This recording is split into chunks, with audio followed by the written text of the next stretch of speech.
Chapter 320, 5 Taels of Silver and he's yours. However, she could not do that. She even had to squeeze out a smile and apologize. Uncle, Aunt, don't be angry. We weren't clear-headed yesterday, right? We went back and thought about it for the entire night.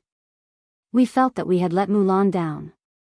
Yuan Ji was entrusted to us by Mulan. We can't just leave him in the old Gu family. We feel guilty. The members of the Gu family acted as if they had heard a joke, especially Madame Jia. She leaned against the door and laughed hysterically. Sister-in-law Hu, why are you acting like this every day? I don't think you feel guilty. Yesterday, you said that you didn't want Yuan Ji. Today, you came over to ask for him again.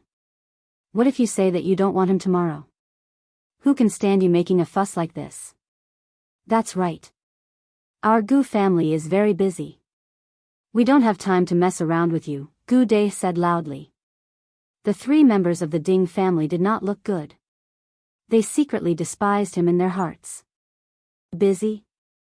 You, Gu Dai, are the laziest sloth in this village. Madame Hu suppressed the anger in her heart and said with a smile, No. I promise that after we take Yuan Ji away this time, we won't send him back. Who would believe you? Madame Hu was not someone who could be trusted. B0X. Kam, the 3rd son of the Gu family, Gu Dahu, stroked his chin and suddenly said, Sister-in-law Hu's change today is too strange. Is your family plotting something? Are you going to sell Yuan Ji? Madame Chang, the 3rd daughter-in-law, asked softly. Bian Yuanji, who had just walked out of the courtyard, was stunned. His small body shook violently, and he barely stood against the wall. Madame Jia's eyes lit up when she heard that. She rushed to Madame Hu and said, Sister-in-law Hu, 3rd sister-in-law is right? You want to sell Yuan Ji? Let me tell you, that won't do. Yuan Ji has met the county magistrate. Can you bear the responsibility if you sell him? I'm not selling him. Who would believe you? Madame Jia snorted coldly. Then why are your words yesterday and today completely different? I told you, I felt guilty when I went back and thought about it. Who are you trying to fool? It's fine if you want to take Yuan Ji away. Give us some silver. We've helped you raise him for so long. You'll have to pay for his food, clothes, and accommodation. 5 taels, take him away. Madame Jia glanced at Gu Chuanzong. Seeing that he did not say anything, she thought that he had no objections. 5 taels of silver was not a small amount. At least for now, the Ding family could only take out this much. Bian Yuanji also looked at Gu Chuanzong. After a while, he finally walked to Gu Chuanzong's side. Grandpa, are you really? Gu Chuanzong frowned and sighed. Yuanji, it's not that I don't want to raise you, but you heard it yourself. It's your sister who entrusted you to the Ding family. If you leave with the Ding family, your sister will rest in peace. Your uncle and aunt have taken good care of you recently. It's only right for the Ding family to give them some money. Bian Yuanzi's heart turned cold as he let go of Gu Chuanzong's sleeve.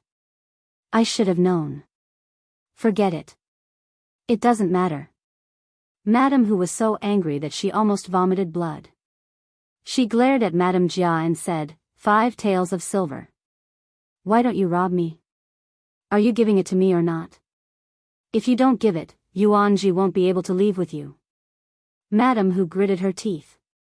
This be asterisk tch.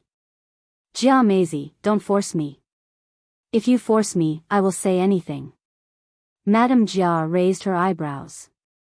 Oh, you're threatening me? Tell me, let's see what you have to say. Madame Hu was furious. I'll tell them about the lousy, bad, and vicious things you did. Chapter 321, How was Madame Yang injured? What did I do? I, Jia Maisie, do things openly and honorably. Don't slander me. Madame Hu had never seen such a shameless person. You do things openly and honorably? Have you forgotten about Gu Dajiang's wife and sister-in-law? Do you want me to tell you? Madame Jia's expression changed, but the other's curiosity was piqued. Sister-in-law who, what's wrong with Gu Dajiang's wife? Isn't she a fool? Tell us, what did Jia Meizi do? Jia Meizi panicked. She took 2 steps forward and wanted to shut Madame Hu's mouth. However, Madame Chang took a step forward and said, my second sister-in-law has always done things with a clear conscience. Sister-in-law who, don't spout nonsense here. You're slandering my second sister-in-law and even bringing up my first sister-in-law. You have to give us these 5 taels of silver today. Otherwise, don't even think about taking Bian Yuanji away. Huh? A clear conscience? Madame Hu was so angry that she laughed.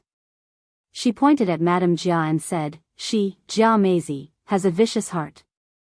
Back then, she was the one who smashed Gu Dajiang's wife by the river and pushed her into the water. I saw it with my own eyes. It was real. If not for that, would Gu Dajiang's wife have become stupid?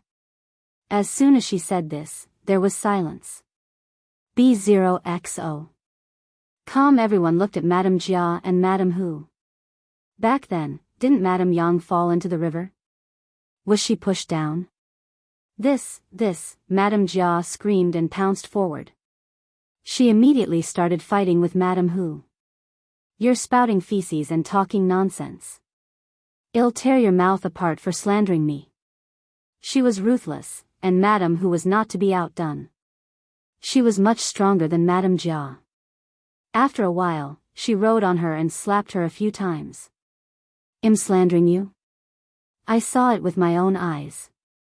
I even saw you took away the stone that hit her head and found a place to bury it. Do you want me to take everyone and dig out that stone for you to see? I didn't. You're talking nonsense. I didn't. The 2 of them fought more and more fiercely. Madame Zhao was so angry that she scolded, what are you doing?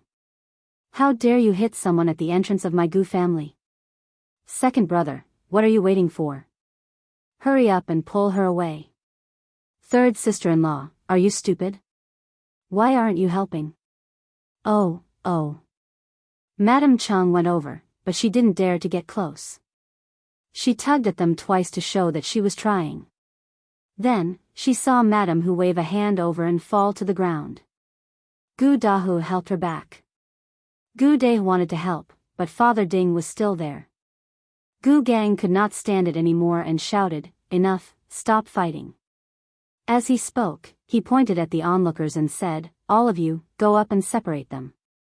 Only then did the people from Gu village take action. One of them pulled Madame Hu, and another pulled Madame Jia. Gu Gang snorted. Gu Dajiang's family is gone. What's the use of saying this now? Gu Chuanzong, do you want to give Bian Yuanji to the Ding family or not? If you do, you can just accept 1 tael of silver. If you don't, you can raise him yourself and give him betrothal gifts in the future. When Gu Chuanzong saw that things had come to this, he quickly nodded. Yes. Gu Gang looked at Father Ding again. What about you guys? The Ding family could afford 1 tael of silver, but Madame Hu was unwilling. However, when she thought of Bien Mulan who came to look for her in the middle of the night, she could only nod. Let's give it to them. They're like a group of beggars. After giving them the money, Ding Jinsheng carried out Bian Yuanji, who had become numb and didn't speak anymore. Then, he said to the Gu family, let's move his household register now. Chapter 322, finally done, why are you in such a hurry? Well, go tomorrow. Gu Chuanzong was unhappy. MDM Shen tugged at Gu Gang's sleeve and said softly, let's quickly finish this matter so that there won't be any complications. Gu Gang thought about it and agreed. Madame Hu was capricious, so he could not give her a chance to go back on her word. Hence, he glared at Gu Chuanzong and said, why tomorrow? It's still early. You can come back after you're done. As the village chief, he had to make a trip. Therefore, he walked up to Gu Chuanzong and said, give me the silver. B0XO. Calm. Gu Chuanzong was stunned. Gu Gang glared at him. Why? Don't you need to bribe to move the household register? Dr. Gu Tttttttt could only give him the silver. After giving it to him, he suddenly realized that the Ding family should pay for it. However, Gu Gang could not be bothered with him. He got someone to get an ox cart and sat on it. Dr. Gu could only get into the car unwillingly. Ding Jincheng asked Father Ding to bring Madame Hu back to the village first. He could do this. Madame Hu wanted to follow him, worried that he would be at a disadvantage alone. However, she had just fought with Madame Jia. Her face was bruised, her clothes were torn, and her right foot was twisted. Hence, she could only remind Ding Jincheng to be more careful. Only then did Father Ding carry her back. The three of them staggered out of Gu village on the ox cart. Not long after they left the village, they saw a carriage parked by the roadside. There was a young man sitting on the shaft of the carriage. They did not know him. Only Ding Jincheng remained silent with his head lowered and Bian Yuanji in his arms. Gu Gang and Gu Chuanzong had a discussion curiously. Not long after the ox cart left, Xiao Qingyuan walked over from afar. Zhu lifted the curtain and jumped up. That's enough. As long as they settle the household registration. Let's go. Gu Yundong relaxed slightly and turned to look out of the window. He instantly felt refreshed. Therefore, she didn't notice Xiao Qingyuan's hesitant expression. However, before Xiao Qingyuan left, he asked Go to stay behind and instructed him to do something. The carriage did not move very fast. After all, the speed of the ox cart was limited, so they could only move slowly. After entering the county city, Gu Yundong went to the inn to see Madame Yang. Madame Yang didn't see her the entire night and was a little anxious. If Xiao Qingyuan hadn't come back to report, she wouldn't have been able to sleep at night. Now that she saw her, she quickly pulled her back. Dong Dong, I missed you so much. I miss you too. Have you eaten? Madame Yang nodded, and Gu Yundong accompanied her to talk while waiting for news from Ding Jincheng.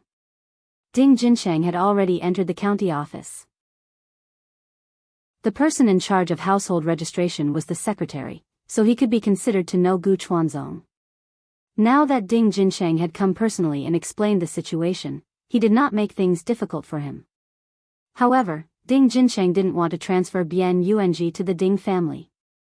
Instead, he wanted to give Bian Yuanji an independent house. Yuanji is the only son of the Bian family. He's going to carry on the family name. If he moves to the Ding family, what if things get messed up in the future? Gu Chuanzong pursed his lips. Things get messed up? Wasn't he just afraid that the child would take away his assets when he grew up?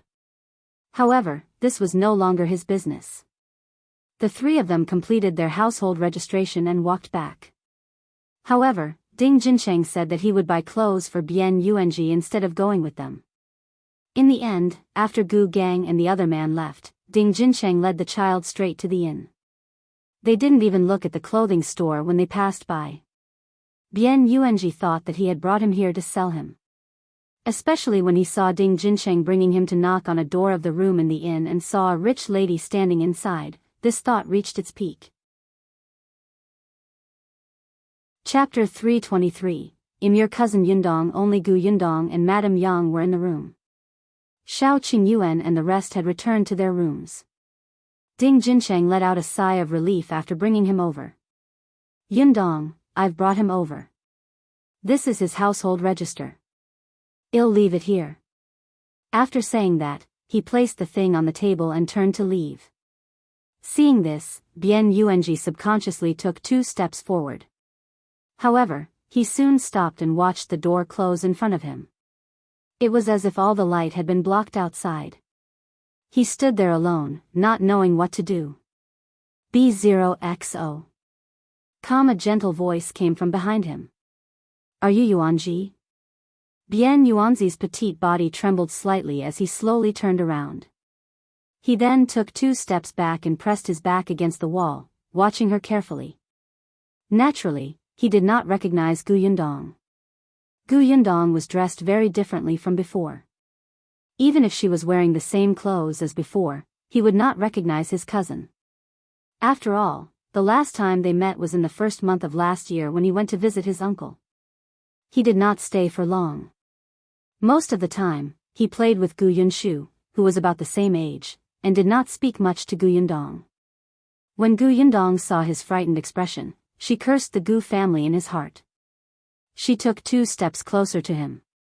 Bien Yuanji wanted to hide into the wall. You don't remember me? Then do you remember your eldest uncle? Gu Yundong stopped in front of him and squatted down to ask him. Bien Yuanji was stunned. Eldest uncle?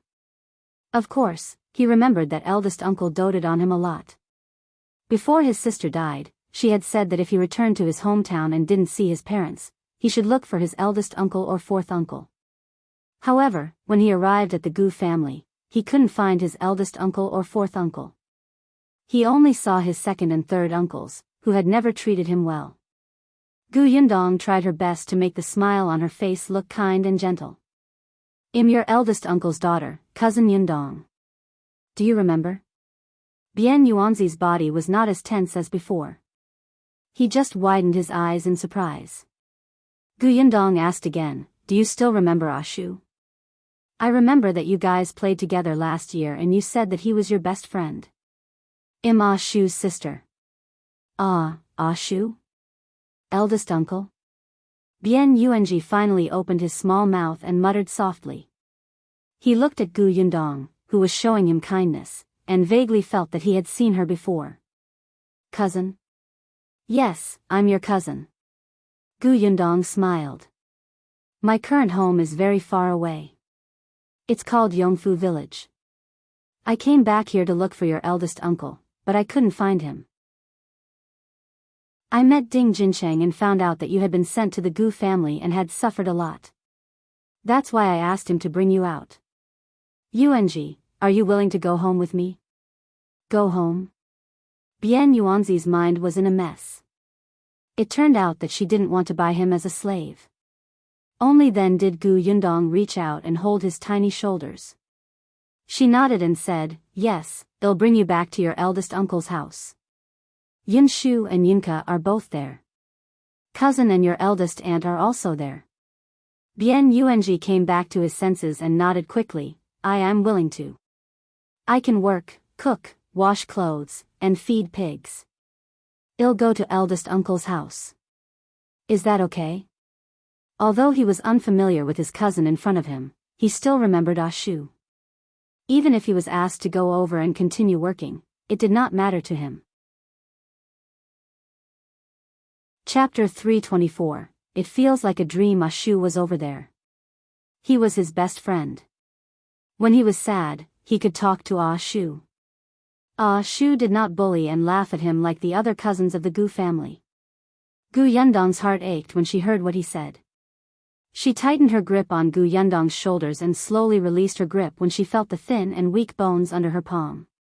You don't have to work. When you come to eldest uncle's house, you just have to take care of yourself and help do what you can when we're busy. You're our family, not a servant. Family? It seemed like a long time since he had a family by his side. B0XO. Calm blinking his eyes, Bien Yuanji was confused and in disbelief. He felt like he was dreaming. Gu Yundong patted his head. Shu must be very happy to see you. She stood up and held his hand as she walked towards Madame Yang, who had been standing at the side. Do you remember eldest aunt? Bien Yuanji raised his head. He had an impression of Madame Yang. Firstly, it was because Madame Yang's situation was special and he easily remembered her. Secondly, it was because she was an adult and he had to greet the elders when he went to his uncle's house. He spoke more to her. When he entered just now, he was afraid and did not dare to look around. Only now did he notice her. Madame Yang also squatted down and hugged his small body. She patted his back gently and said with a smile, let's go home. I'll bring you home. Don't be afraid. Dong Dong is here. Don't be afraid. Wah, Bien Yuanji suddenly burst into tears. Perhaps it was because Madame Yang was an elder, and her smile was reassuring. Her embrace was warm, and her voice also made his uneasy emotions relax. Immediately, all his discomfort and grievances surged and he could not help but cry until he was hoarse. Madame Yang was shocked. She looked up at Gu Yundong helplessly. Gu Yundong blinked at her. Madame Yang patted Bian Yuanzi's back gently. Don't cry, don't cry. Be a good boy, don't cry. Bian Yuanji had been suffering for too long. He had been treated like livestock by his relatives in the Gu family.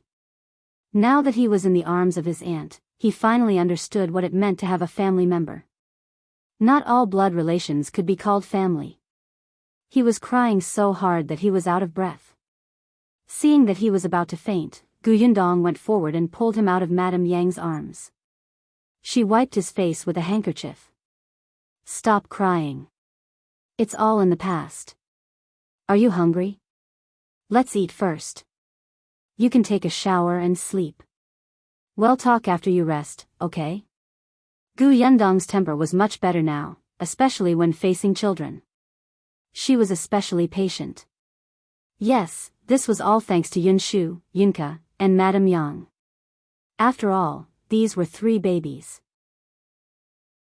Now, with the addition of Bian Yuanji, Gu Yundong suddenly felt that she had the potential to be a kindergarten teacher. She suddenly shivered and got up to open the cover on the table. The food had been prepared long ago, and now it was warm enough to eat. Bian Yuanji was indeed very hungry. He had only eaten a steamed bun last night. At the sight of the delicious food, he couldn't help but swallow hard. However, he was probably tortured by the Gu family for too long. He still asked carefully, "Can I really eat it?" Gu Yundong smiled at him. You didn't eat much in the past. Now, you can only eat soft porridge and some light and refreshing dishes. You can slowly eat something better later. Okay. That was good too. This seemed to be plain porridge. Even old Master Gu could not eat such porridge.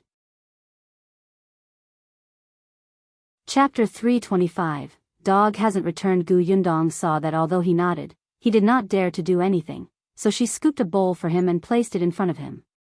Eat. She also scooped a bowl for Madame Yang. Madame Yang was very happy. She took a sip happily and said to Bian Yuanji, "Eat quickly. After you're done, it'll teach you to solve the puzzle. The puzzle is very fun. After you finish it, you'll see Ah Shu and Kiki." Bian Yuanji was curious. What was a puzzle? He couldn't help but take a sip. Then, he felt his entire body warm up. It was delicious. More delicious than anything he had ever eaten. Updated on B0xN0VL. Calm, he wanted to cry again. Bian Yuanji hurriedly wiped his eyes with the back of his hand and continued eating with a smile. Gu Yundong got up and went out, asking the waiter to prepare a bucket of hot water. She had bought 2 sets of clean clothes and some necessities for Bian Yuanji. Unexpectedly, when she opened the door, she saw Xiao Qingyuan standing not far away, looking at the door. Gu Yundong walked over. What's wrong? I heard crying just now. That was why he was worried. Gu Yundong's expression darkened. It's all the Gu family's fault. It's fine. He's crying everything out. Dr. Gu was a selfish person. He didn't treat Bian Yuanji as his grandson at all. This child suffered worse than her family did back then. At least Gu Yundong and her siblings had Gu Dajiang to protect them. Although Gu Dajiang was usually so busy that he could not take care of them, the Gu family was really afraid of angering him. But Bian Yuanji, who didn't have his parents by his side and didn't have Gu Dajiang and 4th Uncle Gu protecting him, was almost tormented to death. They wouldn't do this even to strangers, right? Although I didn't find father this time, it's a good thing to bring Yuanji back. Older Aunt Gu had a total of 3 children. The eldest, Bian Mulan, didn't make it through the escape. The second child was a son, but unfortunately, he didn't grow up. When he was 4 years old, he died because of a fever. Older Aunt Gu had been traumatized for a long time. It was only 8 years ago that she was pregnant with Bian Yuanji. He was older Aunt Gu's only bloodline. As they were talking, the waiter came over with the cold water that was to be mixed with the hot water. Only then did Gu Yundong open the door and let them in. The two people in the room were almost full. Bian Yuanzi's stomach had shrunk due to hunger, so he was already full after eating a little bit. Although he still wanted to eat, he touched his stomach and obediently put down the spoon. It was difficult to bathe after eating. Gu Yundong showed him the new clothes and asked him to choose one. Bian Yuanji widened his eyes in astonishment as he looked at the brand new clothes. It took him a long time to touch them. The fabric was very comfortable and seemed to be very warm. It was completely incomparable to the rough clothes he was wearing. He looked up. Are you going to let me wear them? Of course. Don't you like the clothes? Bian Yuanji hurriedly nodded his head. Yes, I do. Take a bath and change into it later. Bian Yuanji couldn't help but burst out into laughter. After eating, he even had new clothes to wear. It was as if he was dreaming. He was so silly that Gu Yundong could not help but rub his head. Gu Yundong waited for the waiter to bring them hot water before she went out to call Ah Shu, who happened to pass by, to help Bian Yuanji bathe. Although Madame Yang was an elder, Yuanji was 7 years old after all. At this era, it was important for men and women to sit at different tables when they reached 7 years old. However, the conditions of rural families were limited, so even if they had grown up, they might still live in the same room. Madame Yang sat obediently outside the screen, completing the puzzle. From time to time, she would say a few words to Yuanji to prevent him from feeling nervous and uneasy in the same room as the unfamiliar Ah Shu. Gu Yundong went to look for Xiao Qingyuan. She was curious why Ah Go was not back yet. Chapter 326, Itchy Hands. Unexpectedly, just as she knocked on his door, Xiao Qingyuan happened to be coming out. He seemed to be looking for her for something. What is it? Are you done over there?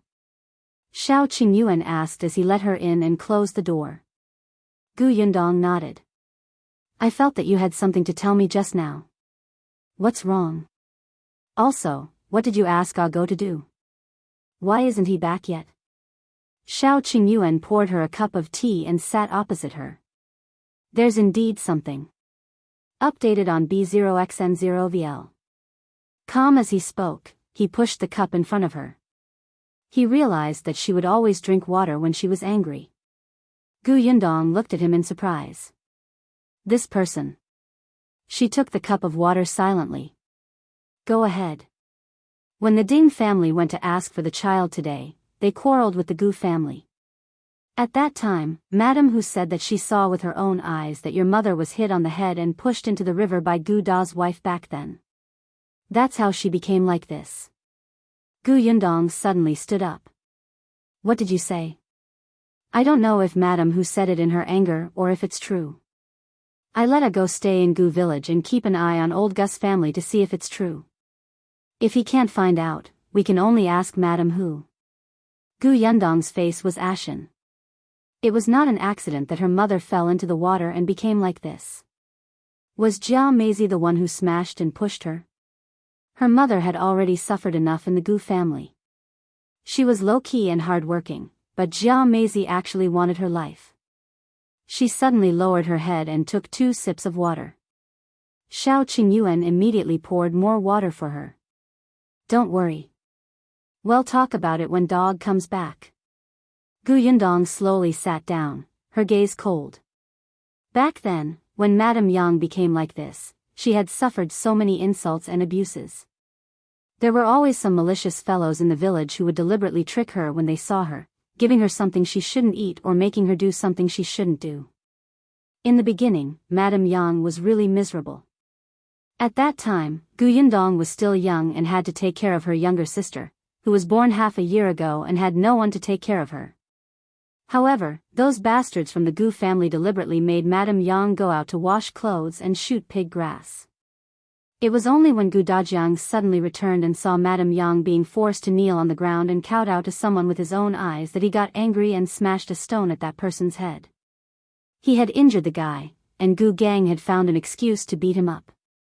At that time, Gu Dajiang's gaze was fierce, and he looked like he wanted to perish together with him. This made Gu Gang a little afraid. He was worried that he would really anger Gu Dajiang, so he could only ask him to compensate the victim and let him go. After that day, Gu Dajiang didn't go to the county restaurant to continue being an accountant. He stayed at the Gu residence and didn't work. He had to take care of Madame Yang and the children. Dr. Gu had no choice but to give in and promise to let Madame Yang stay at home and work in the future so that she would not be bullied by the villagers. Only then did Gu Dajiang return to Xingxing restaurant. He had no choice but to go back. Madame Yang still needed money to treat her illness. He had to earn money. Gu Yundong had always thought that Madame Yang's fall into the water was an accident. After all, someone in the village had said that they had personally seen her fall into the water. Then, Madame Yang was rescued immediately and did not drown. Unexpectedly, the culprit was Jiao Meizi. Very good. Her hands were itchy now. Calm down first. Go should be back soon. Well, ask about the situation then. All right. I'll wait for Go to come back. She said word by word, almost gnashing her teeth. Chapter 327, How dare you kill her? At this moment, Go was in the Gu family's small storeroom. Although it was called a small storeroom, it was actually filled with various hoes, farm tools, dustpans, and baskets. There was also a medium-sized wooden board in the room, which was Bian Yuanzi's bed. Go sat on the wooden board and looked at the storeroom that was leaking in all directions. He had a better understanding of the inhumaneness of the Gu family. He was waiting for Dr. Gu to come back. It would take some time for Dr. Gu to go to the county to move the household register. Updated on B0xN0VL. As for the rest of the Gu family, they seemed to be staying in their rooms. No one came out, and no one knew what they were talking about. It was not until Gu Chuanzong entered the courtyard with a dark expression that Madame Zhao came out to welcome him. Gu Chuanzong did not stop walking. He said to her, "Go and call everyone over." With that, he entered the room. Madame Zhao muttered, but she still went to call everybody. When Go heard the commotion outside, he quickly stood up from the wooden board and quietly crawled to the window under the main house to squat. The main house was the best place in the entire Gu family. Behind the window was a small courtyard. It had been cultivated and planted as a vegetable field. When Go came out, he also took out the wooden board from the storeroom. At this moment, he put the wooden board up and leaned against the wall, squatting down. The main room was filled with people one after another. The second and third branches, together with old Gu and Madame Zhao, filled up the not-so-big main room. Gu Chuanzong raised his head and glanced at them. His gaze finally landed on Madame Jia. Was that woman from the Ding family telling the truth? Madame Jia wanted to play dumb. "Father, what are you talking about? Are you serious? How can I believe that shrew's words? If I can't believe it, why did you go up and hit her?" Dr. Gu slammed the table. "Do you think everyone is blind? No one will believe you if you say that you're not guilty." Madame Jia immediately lowered her head and muttered softly. However, Gu Dai said, "Father, how long has it been? Why are you still bringing it up? Besides, eldest brother's entire family is dead. No one is here to settle scores now."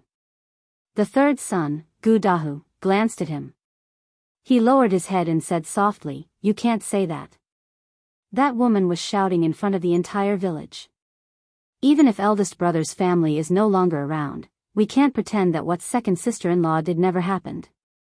What if the villagers point fingers at us in the future?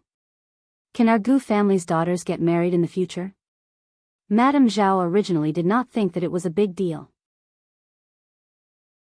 In her opinion, even if Madame Yang died, it would be her life. However, when she heard her third son's words, she was instantly furious. She stood up and rushed towards Madame Jia, hitting her in the face. "You troublemaker, how can you be so capable? You even dare to throw a stone at someone. You're too vicious. It's not enough that you harmed yourself, but you also dare to implicate us." Gu Dai glared at his third brother and went up to stop Madame Zhao. Mother, stop. What's done is done. What do you want?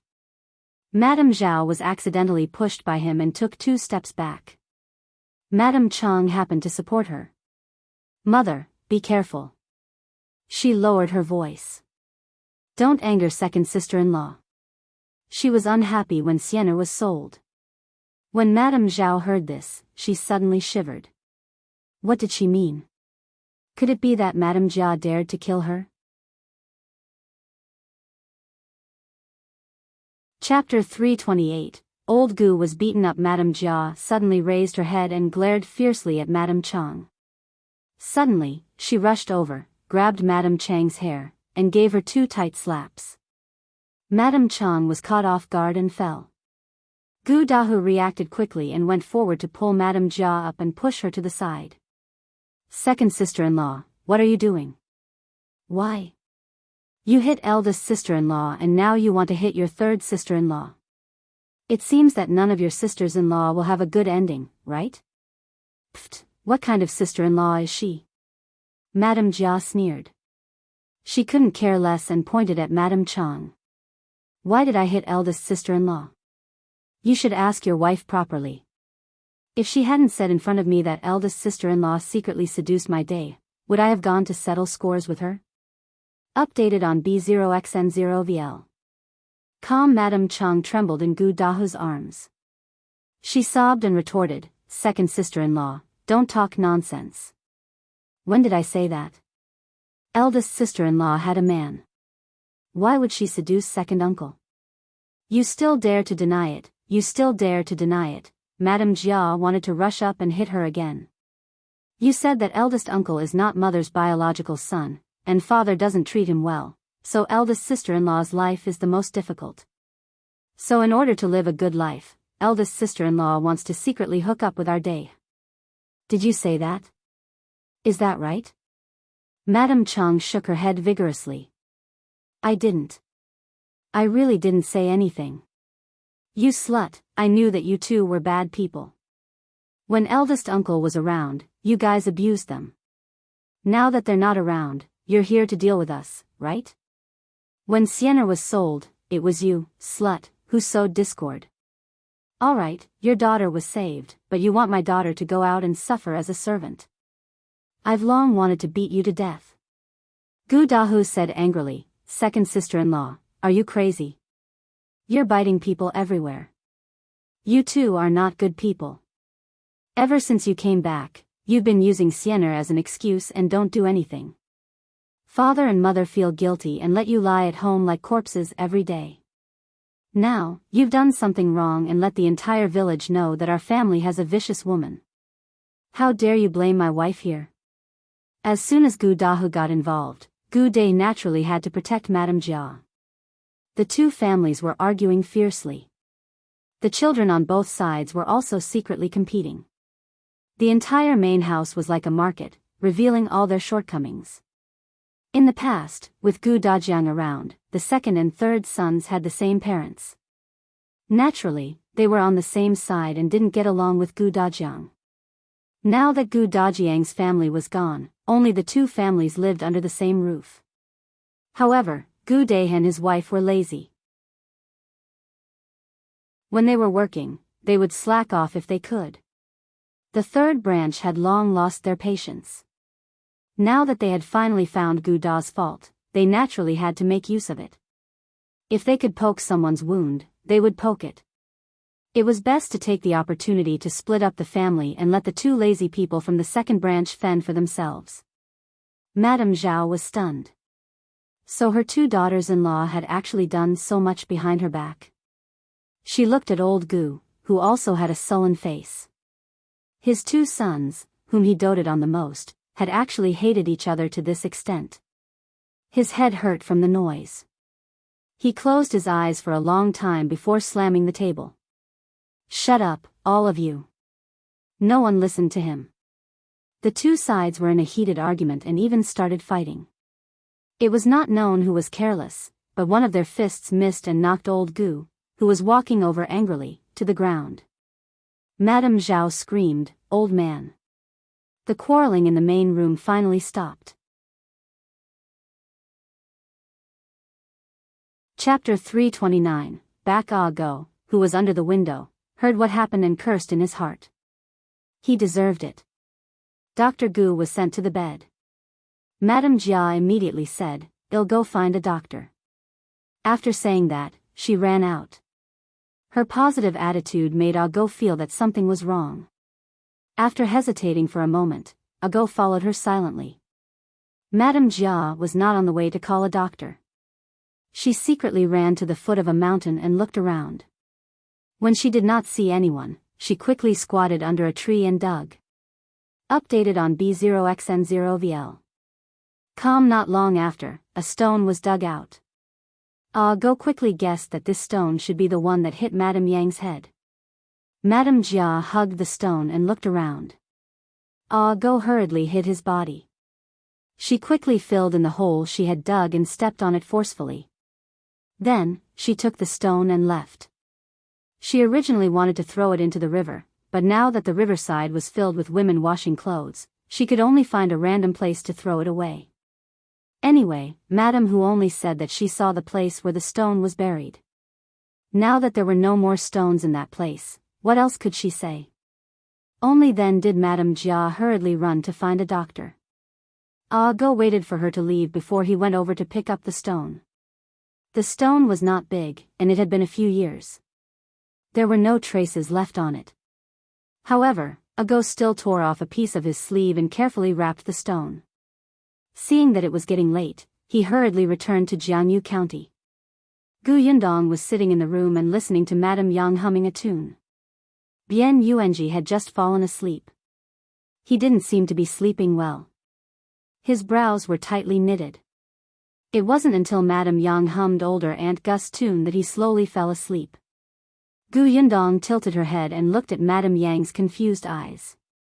If she returned to normal in the future and recalled the humiliations she had suffered in the past, would she be very sad and painful? However, she could not let her remain foolish forever. This was unfair to Madame Yang. When she had the chance, she would ask Dr. Song if Madame Yang could forget this unhappy memory after she was cured. Just as she was engrossed in her thoughts, there was a soft knock on the door. Gu Yundong stood up and said to Madame Yang, "Mother, Yuanji is asleep. You should rest too." "I'm not tired." Madame Yang actually enjoyed this state. Deep down, she still wanted to take care of others. Previously, on the way to escape, she had been feeding and dressing the two children with Gu Yunka on her back. This seemed to have become her bogus memory. It was just that she had been out with Gu Yundong during this period of time and did not have Ashu and Kiki by her side to take care of. Dong Dong did everything by herself, so Madame Yang was a little perturbed. Sometimes, there was a panic in the depths of her heart that she was not needed. Now that Bian Yuanji was here, she was much calmer. Actually, Gu Yundong had long noticed her state, but she could not think of a solution for the time being. After all, she really did not need her mother to dress and wash her face. Pursing her lips, she opened the door and went out. Gu Yundong guessed that Go had returned. Sure enough, when she went to Xiao Qingyuan's room, she saw Go sitting on a stool with a serious expression. In front of him was a stone covered in mud. Seeing Gu Yundong enter, Go immediately stood up. "Mississippi." Gu Yundong's gaze fell on the stone and he quickly guessed its origin. Go looked at her worriedly. He glanced at Xiao Qingyuan, who was also silent. No one knew what he was thinking. Gu Yundong had already walked to the stool and sat down. "Speak." Chapter 330. Let them have a taste of blood. Go nodded and immediately repeated what he had heard under the window of old Gus' house. His memory was extremely good, and he could almost recall everything that everyone had said. Gu Yundong listened quietly, her gaze fixed on the rock. After Go finished speaking, she even poured him a glass of water. Go felt that the latter's mood was a little strange now. He had clearly said it with righteous indignation, but the lady was so calm that there were no ripples. Updated on B0xN0VL. Calm only Xiao Qingyuan knew that this was the calm before the storm. Sure enough, after she took the teacup from Xiao Qingyuan and drank the water, the teacup was crushed by her. Go was speechless. Was Miss Gu that strong? He tried to exert his strength, and even the veins on his face popped out, but the teacup was still intact. Go silently put the teacup back and asked Gu Yundong, "Miss, what should we do next?" "We must teach old Gus family a lesson." More than a lesson. She wanted them to have a taste of blood. "Tell us." "Well, do it," Xiao Qingyuan said. At the side, Go nodded desperately. Gu Yundong thought of what old Gus family had done. Old Gu cared about his face and was selfish and hypocritical.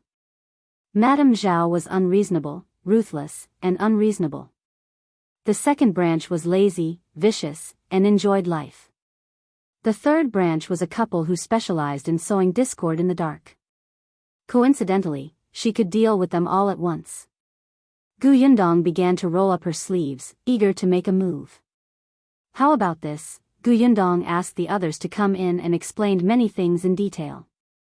Mao and the others nodded as they listened. In the end, their eyes lit up. After Gu Yundong finished planning everything, she let Mao and the rest go to bed while she prepared to return to her room. Behind her, Xiao Qingyuan suddenly asked, "What about me? Aren't you busy with Gu Gang's family? Do you need me to make a plan for you?" Actually, there was no need. Xiao Qingyuan knew that she wanted to deal with old Gus family. As the patriarch, Gu Gang might cause trouble, so he just had to stir up trouble in Gu Gang's family. But... "Yes," he said seriously and sincerely. Gu Yundong's mouth could not help but twitch. She sat back down. Xiao Qingyuan poured her a glass of water and sat up straight, looking like he was all ears.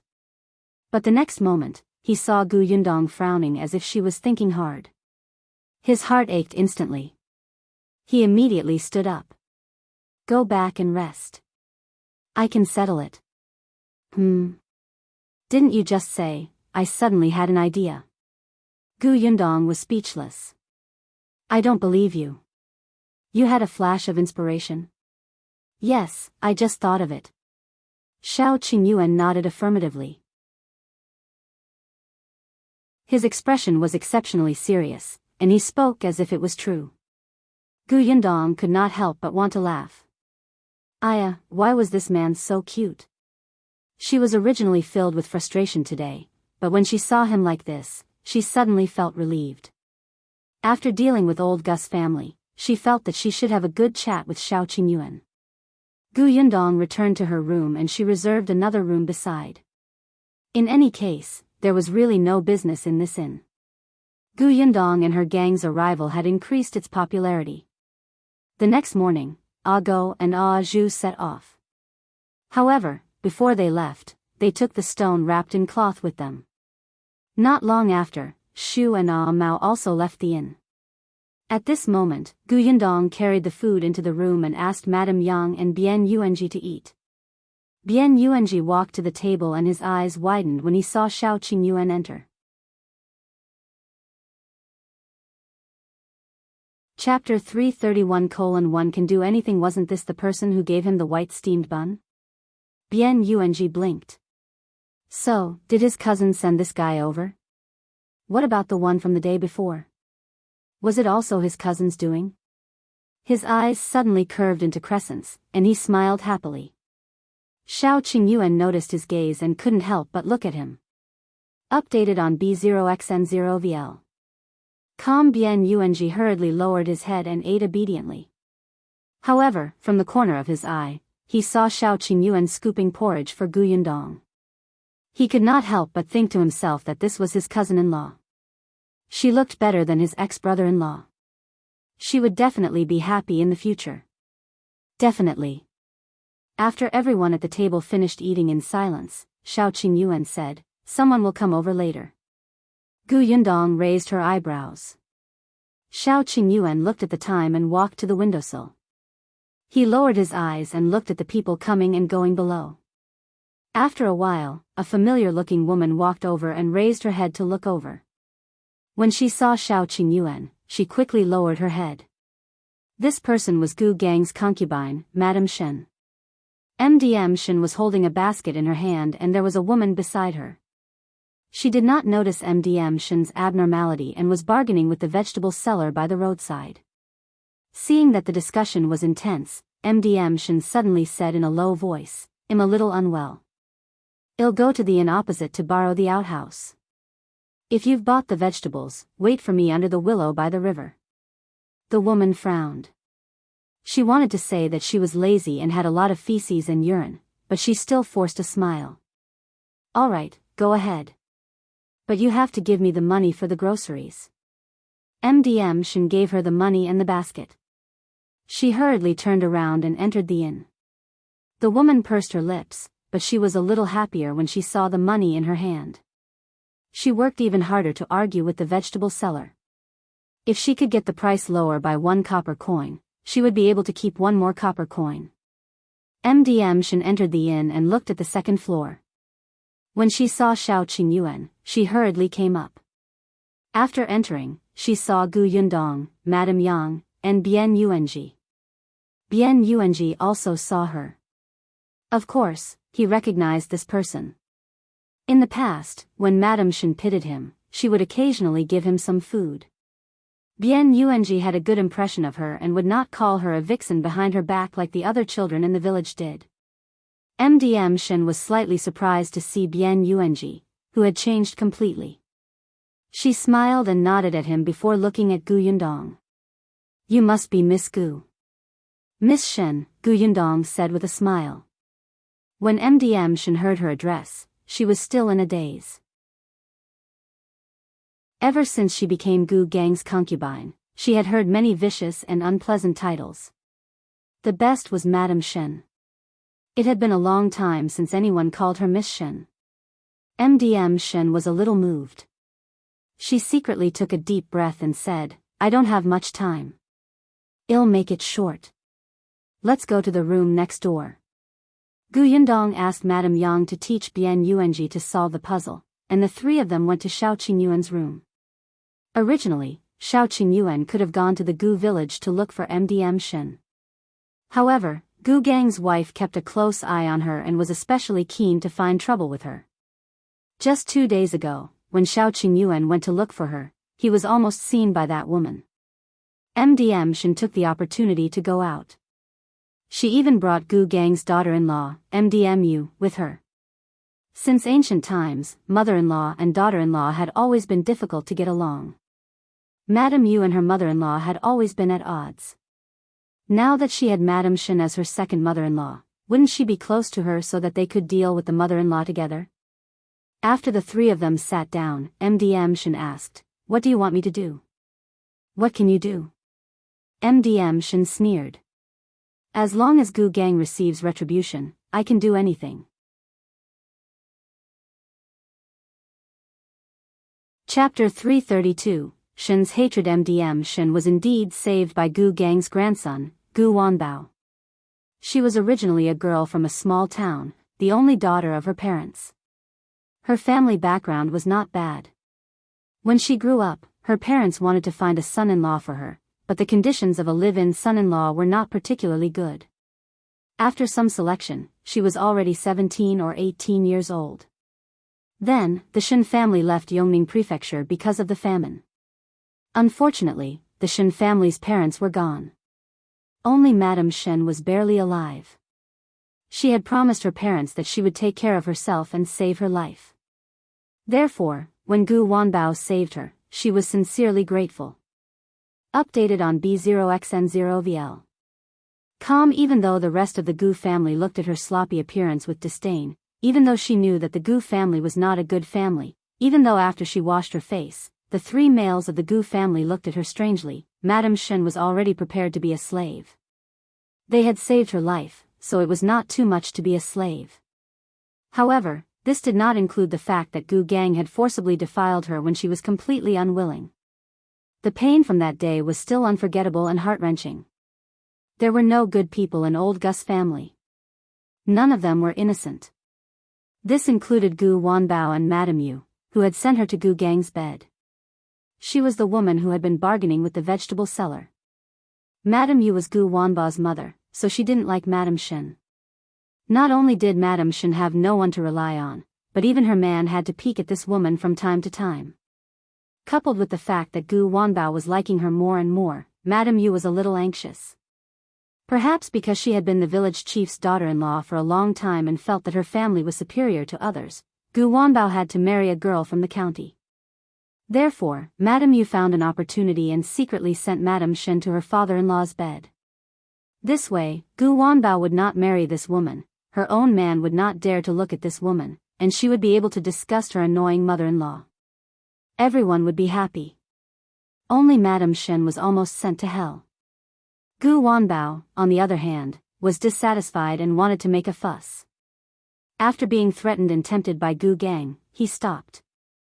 However, Madame Shen knew that the way Gu Wanbao looked at her was even more unscrupulous and dirty than before, as if she was just an unpresentable thing. Sometimes, she even thought of buying a bag of arsenic and poisoning everyone in old Gus's family to death. However, she had promised her parents that she would live well. Hence, she was waiting for an opportunity. Now, this opportunity had arrived. Madame Shen looked at Xiao Qingyuan and Gu Yundong with a hint of madness in her eyes. I just want to keep my life. I'll do whatever you want me to do. Then let Gu Gang and Gu Wanbao fight, Xiao Qingyuan said. Madame Shen was stunned. Let Gu Gang and Gu Wanbao go against each other. Gu Wanbao was actually a coward. When facing Gu Gang, he could only retreat. If they were to fight, he would have to be forced into a corner. Xiao Qingyuan said, although Gu Wanbao is timid, he grew up under Gu Gang's dominance. There are some things that he doesn't dare to say. Didn't Gu Gang find a marriage for him? Let Gu Gang ruin this marriage. Gu Wanbao, before he could finish, he was interrupted by Madame Shen. There's no need to say anything else. I have an idea. Xiao Qingyuan and Gu Yundong looked at each other. Seeing the determination in Madame Shen's eyes, they did not say anything else.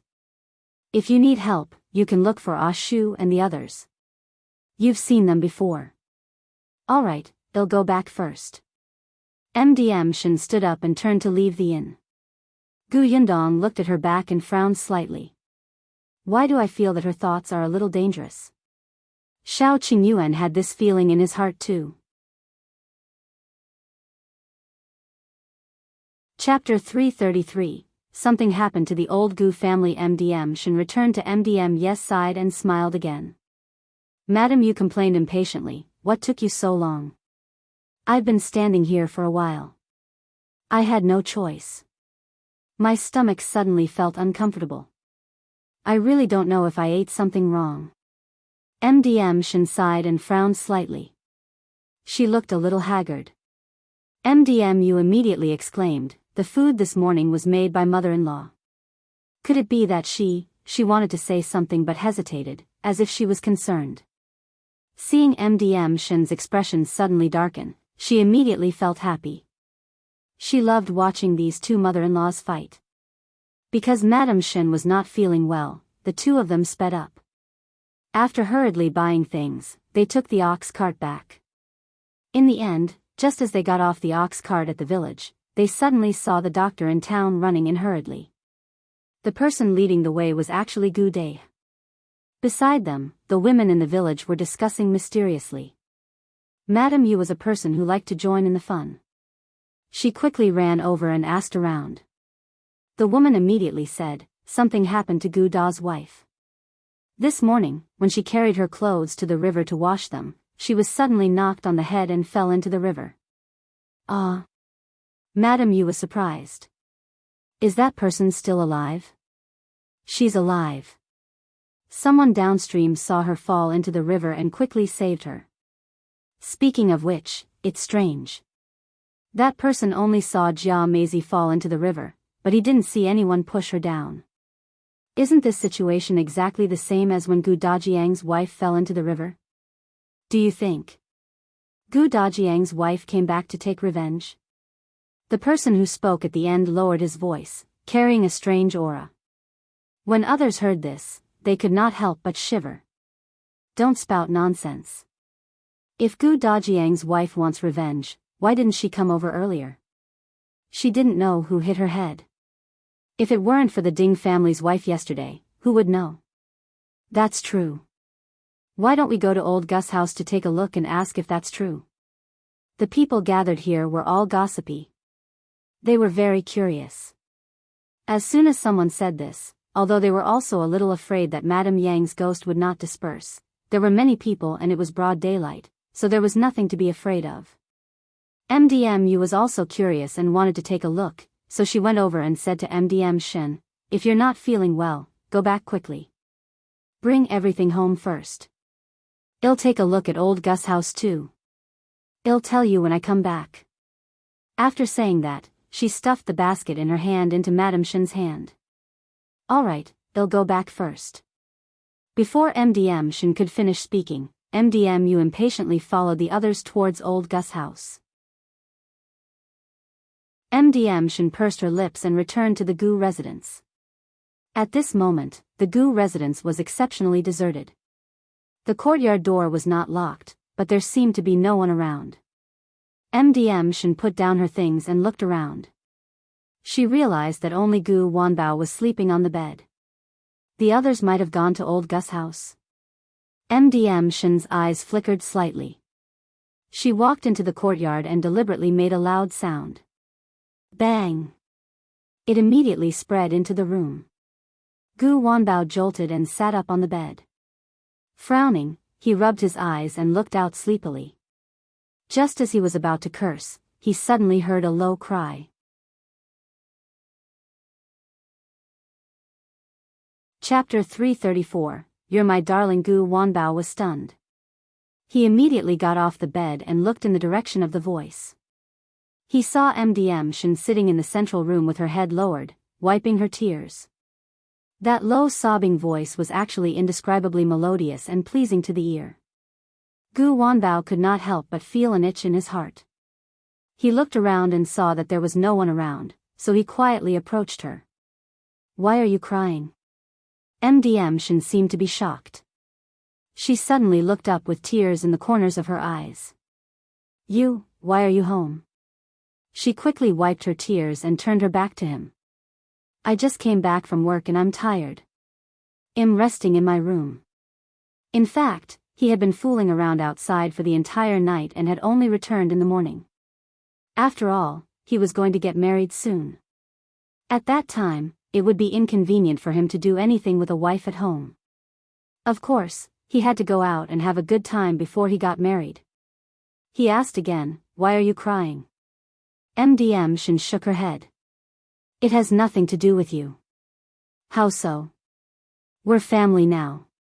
Tell me quickly, who bullied you? MDM Shen sneered. What family? Who's your family? You're getting married soon. When the time comes, your family will be another woman. What am I? As she spoke, she started crying again. She was even sadder than before. Gu Wanbao was stunned for a moment. He carefully thought about what she meant and his eyes lit up. He smiled casually. You can't bear to leave me? MDM Shen did not speak and only lowered her head to hide her tears. Wasn't her silence a tacit agreement? Gu Wanbao's vanity was greatly satisfied. He leaned forward. Tell me, did you miss me? MDM Shen seemed to be annoyed by his interrogation. She suddenly turned around and pushed him. So what if I did? You're going to marry someone else. I'm already your grandmother. Gu Wanbao laughed. What grandmother? Is there a grandma as young as you? You're my darling. I really cherish you. I can't tell. She looked as if she didn't believe him, but the corners of her mouth curled up uncontrollably. Gu Wanbao looked at her seriously. Don't be sad. My heart is filled with you. You ignored me a while ago. Were you angry with me? Now that you see that I'm getting married, you're nervous? Nervous about what? Why should I care? You don't mean what you say. I'm just before MDM Shen could finish speaking, footsteps came from outside. "I'll hide first." Gu Wanbao quickly turned around and returned to his room. Madame Shen looked at his back and snorted. The next moment, Gu Gang's wife, Madame Wang, strode in. When she saw Madame Shen, she scolded her, "How long have you been here? Don't you have to work? If everyone is waiting for you to cook, won't we starve to death?" Gu Wanbao walked out with sleepy eyes. "Grandma, why are you shouting? You woke me up." Madame Wang's expression changed. She quickly went forward and said, "Wanbao, you're here. I'm sorry, I didn't notice. I won't be noisy anymore. Why don't you sleep for a while more? I'm already awake." "Why should I sleep?" He looked around. "Where are my parents and the others?" "They're all at Gu Chuanzong's house. His family has the most trouble." Madame Wang was originally watching the commotion, but when she saw her daughter-in-law, Madame Yu, go over, she found out that they had returned from the county city and hurriedly ran back to find trouble with Madame Shen. Gu Wanbao's interest was piqued. "What happened to that family? It said that they encountered a ghost." "Humph, it's broad daylight. Where did the ghost come from?" "Then I'll go take a look too." Gu Wanbao ran out. When he arrived at old Gus' house, he saw that it was indeed surrounded by people. When he finally squeezed in, he heard his grandfather talking.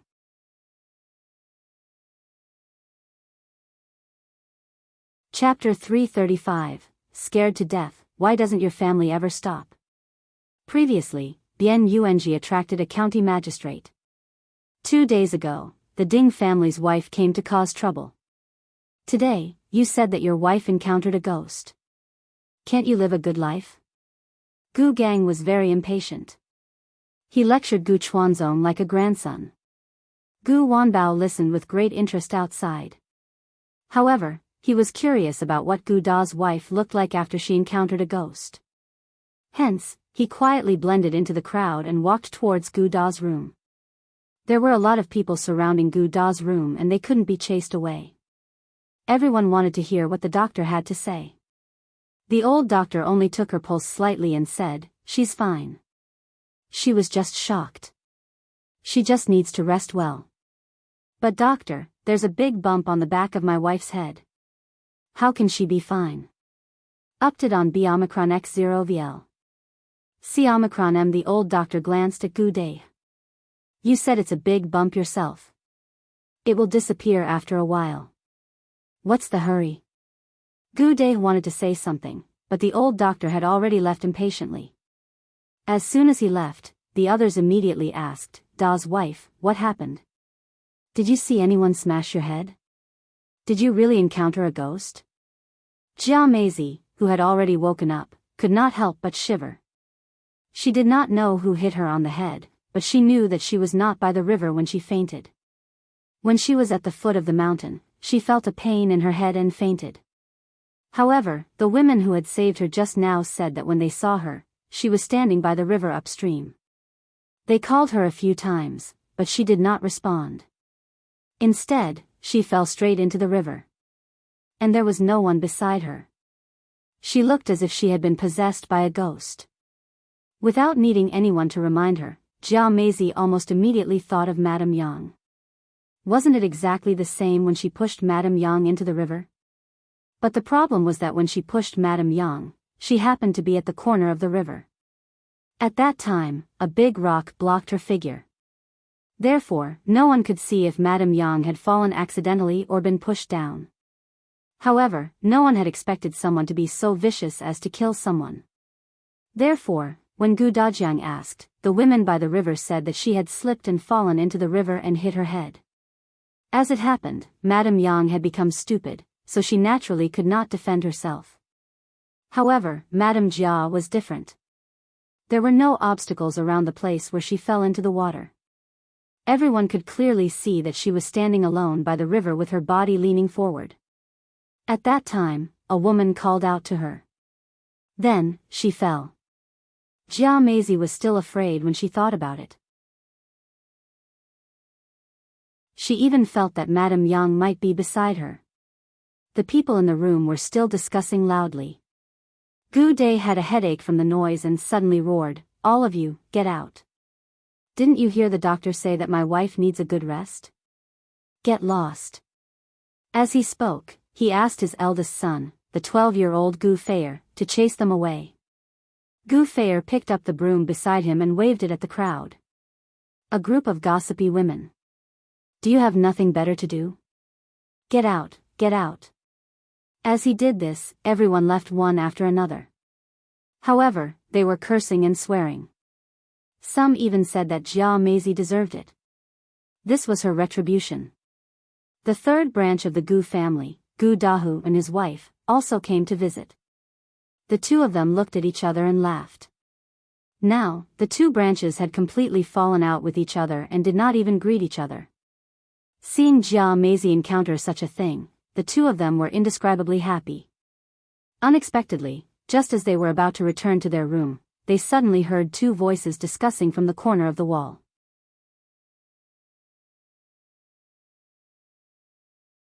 Chapter 336, Hiding Merit and Fame. Gu Dahu suddenly stopped in his tracks and pulled Madame Chang back. He pressed his lips together and shushed her. Soon, the discussion gradually became clearer. Gu Da's wife must have suffered retribution. Madame Yang must have come back to take revenge on her. Who asked her to be so vicious and evil? Do you think Gu Day will also suffer retribution? Gu Day didn't break his sister-in-law's head and push her into the river, right? Otherwise, why was Jia Meizi the only one who got into trouble today? Heh, you don't know about this, right? Another person said mysteriously. Let me tell you. Gu Day was drunk some time ago and personally said that on the way to Qingan Prefecture, he knocked his niece's head and even snatched a tael of silver. I heard that his niece was already half dead at that time. Do you think she died because he knocked her? Upted on B Omicron X0 VL. C Omicron MO? There's such a thing? That's why I wondered if his niece would seek revenge on Gu Day. The two of them chatted for a while before suddenly getting up and leaving. Gu Dahu stood where he was, deep in thought. On the other hand, Madame Chang hurriedly walked around to look at the two people who were talking. Unfortunately, she could only see the backs of the two men. They were wearing the clothes of ordinary villagers.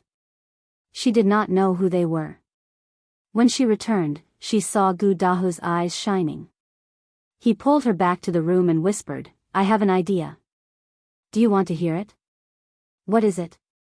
"Second sister-in-law has harmed eldest sister-in-law. Isn't there a retribution now? Then second brother has harmed Yundong. Shouldn't he pay the price too?" Madame Chang was stunned. Gu Dahu cackled. Second brother wanted Yundong's life. Of course, he could not take second brother's life, but second brother's silver. The couple lowered their heads and began to discuss in detail. On the other side, Ah Go and Ah Zhu, who had been hiding, covered their mouths and laughed softly. "It's about time. Let's go back today." "Sure thing." The two of them left Gu village silently. Because of the Gu village was the combination of two villages, the other village had few people and was poor. After they returned from the wilderness, some houses could not be lived in, so some people moved to the empty houses in Gu village. Therefore, there were always strangers coming in and out of this place, so the two of them were not so conspicuous. The two of them returned to Jiangyu County and entered the inn. In the end, they only saw Ah Mao waiting for them alone. Ah Mao and Ah Shu woke up early to look at the houses in the county city. After all, they could not leave for the time being, and it was inconvenient to stay in the inn all the time. After looking around, they all moved over, leaving only Ah Mao here to bring them to the place. The new courtyard was a little remote. They wouldn't be staying there for long anyway. Ah Go was a little excited when he went in. After sitting down, he could not wait to tell them what had happened in Gu village. That Jia Meizi really thought that she was possessed by a ghost. She was so frightened that her face turned pale. I'm dying of laughter. Actually, Ah Go had indeed knocked her out and moved her to the river with Ah Zhu. They originally wanted to move her to the place where Madame Yang had fallen into the water. There were large rocks there that could block people, and the same place looked more realistic. However, there was someone there. After Ah Go and Ah Zhu discussed, they found another place. At that time, Jia Meizi was tied to a rope, and the other end of the rope was pulled by Ah Zhu, who hid in a tree.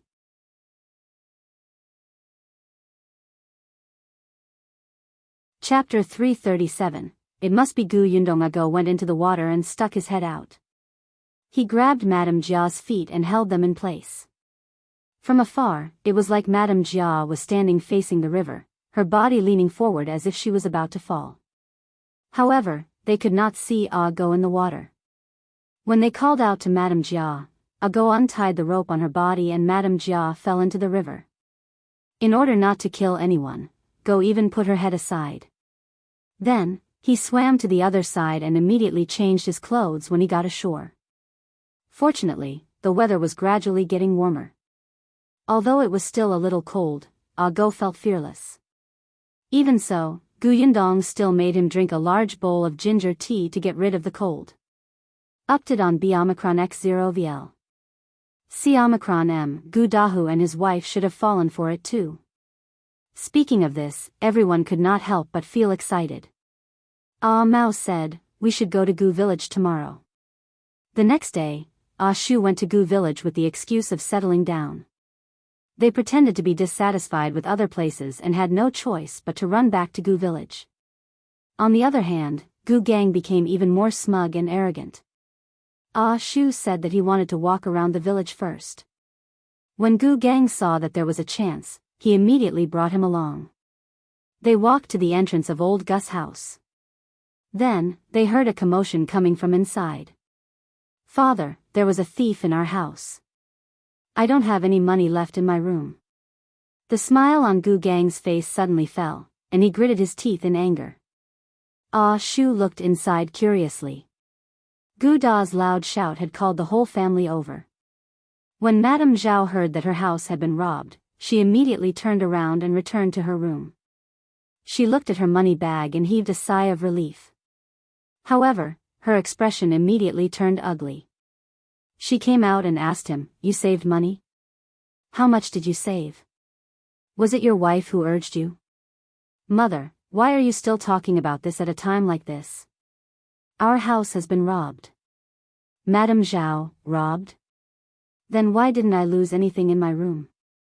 "I didn't lose anything in my room either.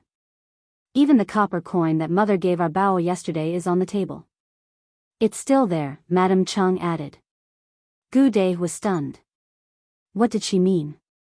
Was he the only one who lost money in his room? Gu Dahu suddenly seemed to have thought of something and exclaimed, "Second brother, don't tell me it was also taken by a ghost? It even specially took your silver." "What did you say?" Gu Dai glared at him fiercely. Gu Dahu quickly took a step back. Why is second brother so angry? Could it be that second brother has forgotten that he snatched Yundong's money on the way to escape? "Look, she came back to take revenge on you." Otherwise, while second sister-in-law is still recuperating in her room, who would dare to go in and steal? When everyone heard this, their expressions instantly changed.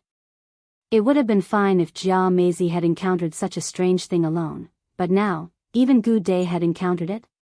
Well, Gu Dai felt as if his throat was choked and he could not say a word. Ah Shu, who was outside the door, clicked his tongue. A trace of embarrassment flashed across Gu Gang's face. They're all talking nonsense. There's something wrong with the brains of everyone in old Gus' family. Ah Shu didn't say anything and turned around to go back. When they returned to Gu Gang's house, Gu Gang started to talk about the price again, but Ah Shu did not say a word. The central room was silent for a moment. On the other hand, Mao sauntered out again. When no one was around, he walked to the kitchen. Seeing that MDM Shen was alone, he quickly went in and said, "Miss Shen, my lady asked me to tell you something."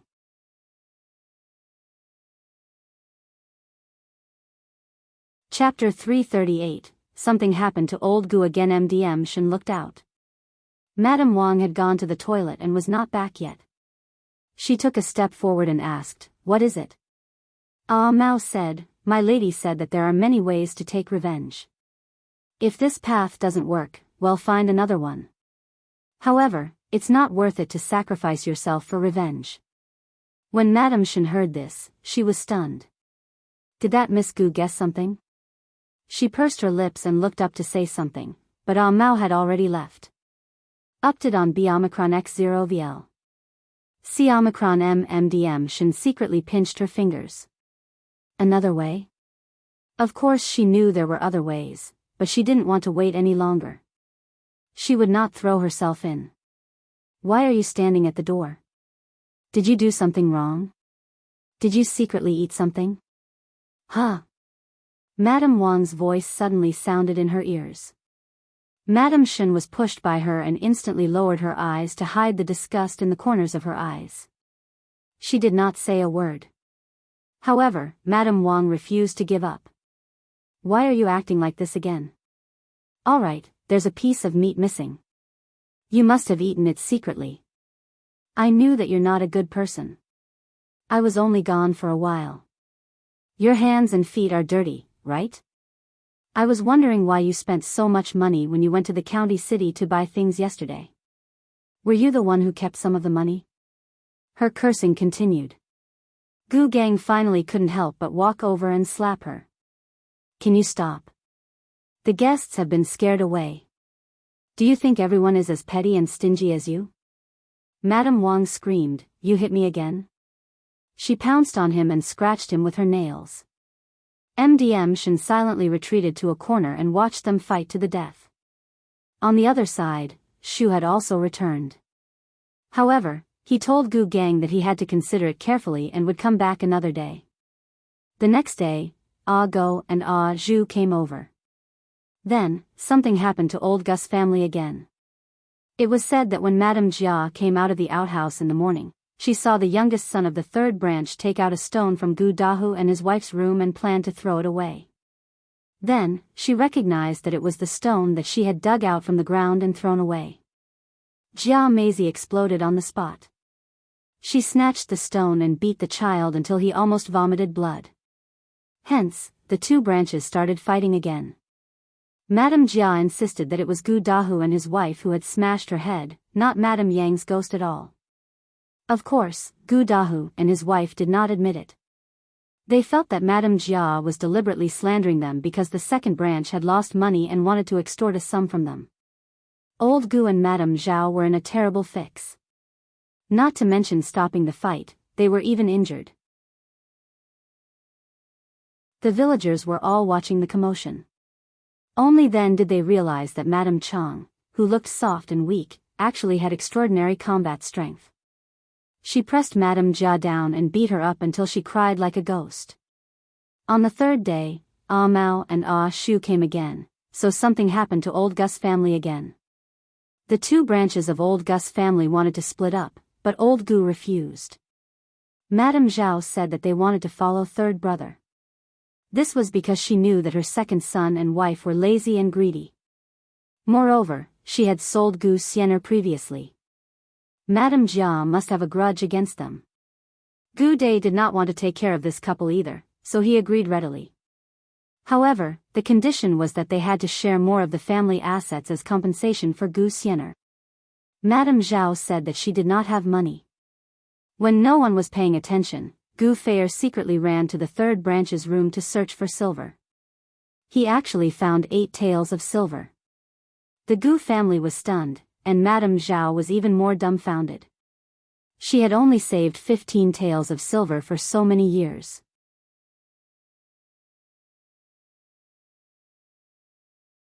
Chapter 339. The end of the old Gu family. Gu Dai leaned over to take a look and realized that one of the pieces of silver looked very familiar. When he took a closer look, he immediately recognized it. Wasn't this his? He remembered that when he went to exchange for copper coins, the silver fragments were in this shape. At that time, he even joked that the silver fragment was twisted too uniquely, and the two gaps were a little symmetrical. Gu Dai rushed up on the spot and hit Gu Dahu. He scolded him for being a thief and wanted to send him to the officials. He scolded his brother's wife for being a murderer and trying to murder Madame Jia. The two branches started fighting again. This time, even the children were involved. Old Gu shouted at the top of his lungs. No one listened to him at all.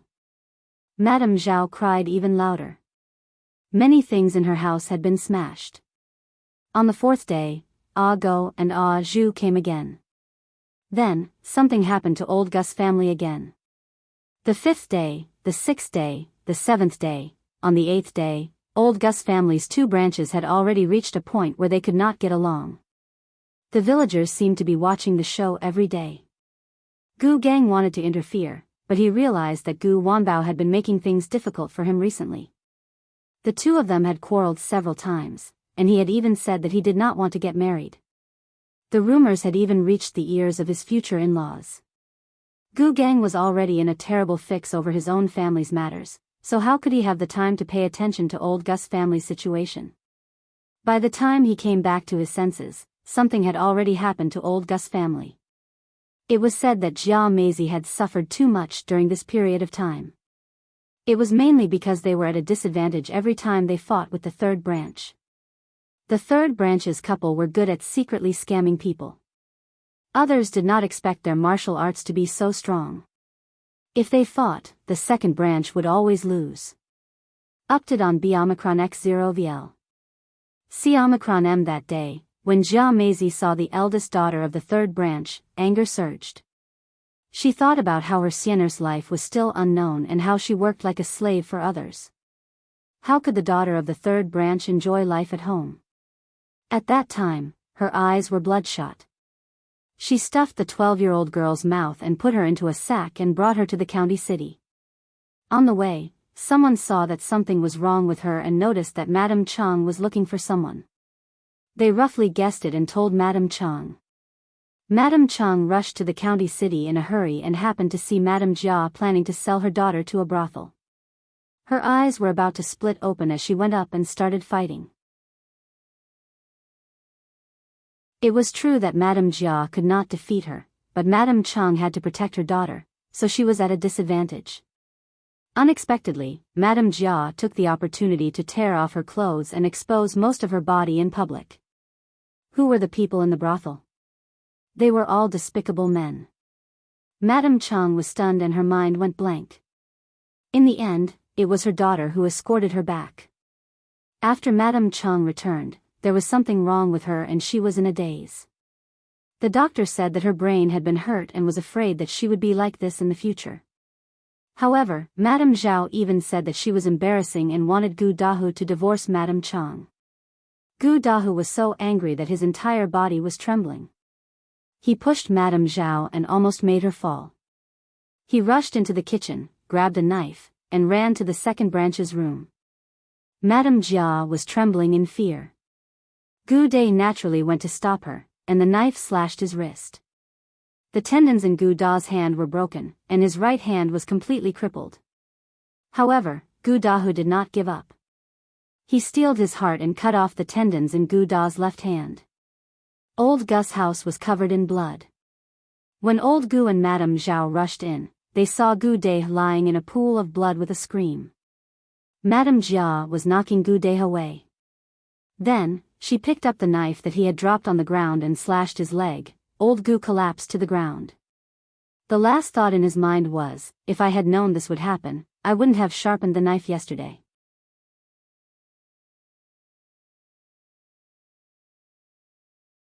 Chapter 340. The godlike Gu Yundong. The villagers were shocked by such a huge incident. Madame Chang went crazy. Gu Da's hands were crippled and Gu Dahu broke his leg. Madame Zhao wanted to sink Madame Jia into the pond. When Gu Gang heard this, he almost fainted. By the time he arrived at the Gu residence, the entire courtyard was filled with tragic cries. The villagers hired 2 doctors, but their medical skills were not very good. They could only stop the bleeding and save their lives. As for curing them, that would be too difficult for the doctors. Gu Gang went to look for old Gu. The latter sat weakly in Gu Dahu's room with his back hunched. It was as if a lot of white hair had grown out of his head in an instant. His vitality had been sucked out of him, as if he had aged many years. Madame Zhao was in Gu Da's room. She got someone to grab Madame Jia and shouted at the top of her lungs, "Get rid of her and sink her into the pond." It was all this scourge's fault. All her fault. If it weren't for her, Madame Cheng wouldn't have gone crazy, and third son wouldn't have been so angry that he cut off second brother's tendons. In the end, Madame Jia even cut off third brother's legs. Their two strong laborers, her two sons, were ruined. Destroyed. You're a jinx. Since you married into our family has never lived a good life. Well, sink her into the pond. Her screams could be heard clearly by everyone outside, including old Gu and Gu Gang. Upped on B Omicron X0 VL. C Omicron M Gu Gang frowned and asked him, "What do you think?" Old Gu wiped his face and looked at his third son on the bed, then at Madame Cheng, who was sitting at the head of the bed in a daze. In the end, he thought of his second son who was also lying down and sighed heavily. Karma. It's all karma. As he spoke, he got up and bent down to go to the second branch's room. He said to Madame Zhao, whose eyes were still fierce, "Let second daughter-in-law stay." Madame Zhao turned to look at him in disbelief.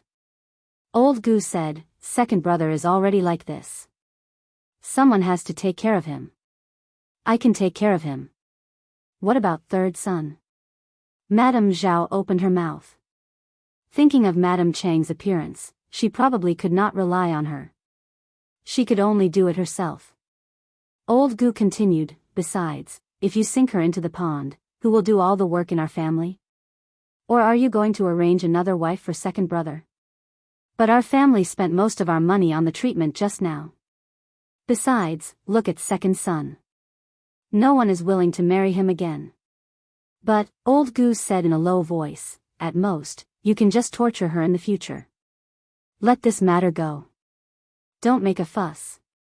Our family is already like this, what are you still making a fuss for? Let's not talk about anything else. For the sake of your eldest grandson, you can't sink her into the pond. Otherwise, what if your eldest grandson wants to get married in the future?" After Madame Zhao heard this, she looked at MDM Jia with a vicious gaze. Madame Jia was also afraid now. At that time, she was just hot-headed. She did not expect things to develop to this extent. Now, as long as they did not let her sink into the pond, she would do anything. Now that things had come to this, old Gus' words made sense. In addition, his eldest grandson was still pleading on the side.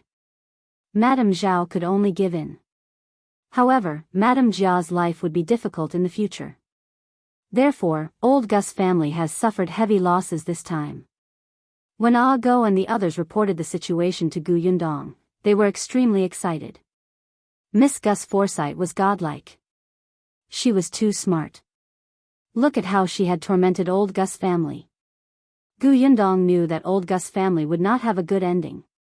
After all, she knew the weaknesses of that family too well. They were all selfish. What she cared more about now was, what about Miss Shen?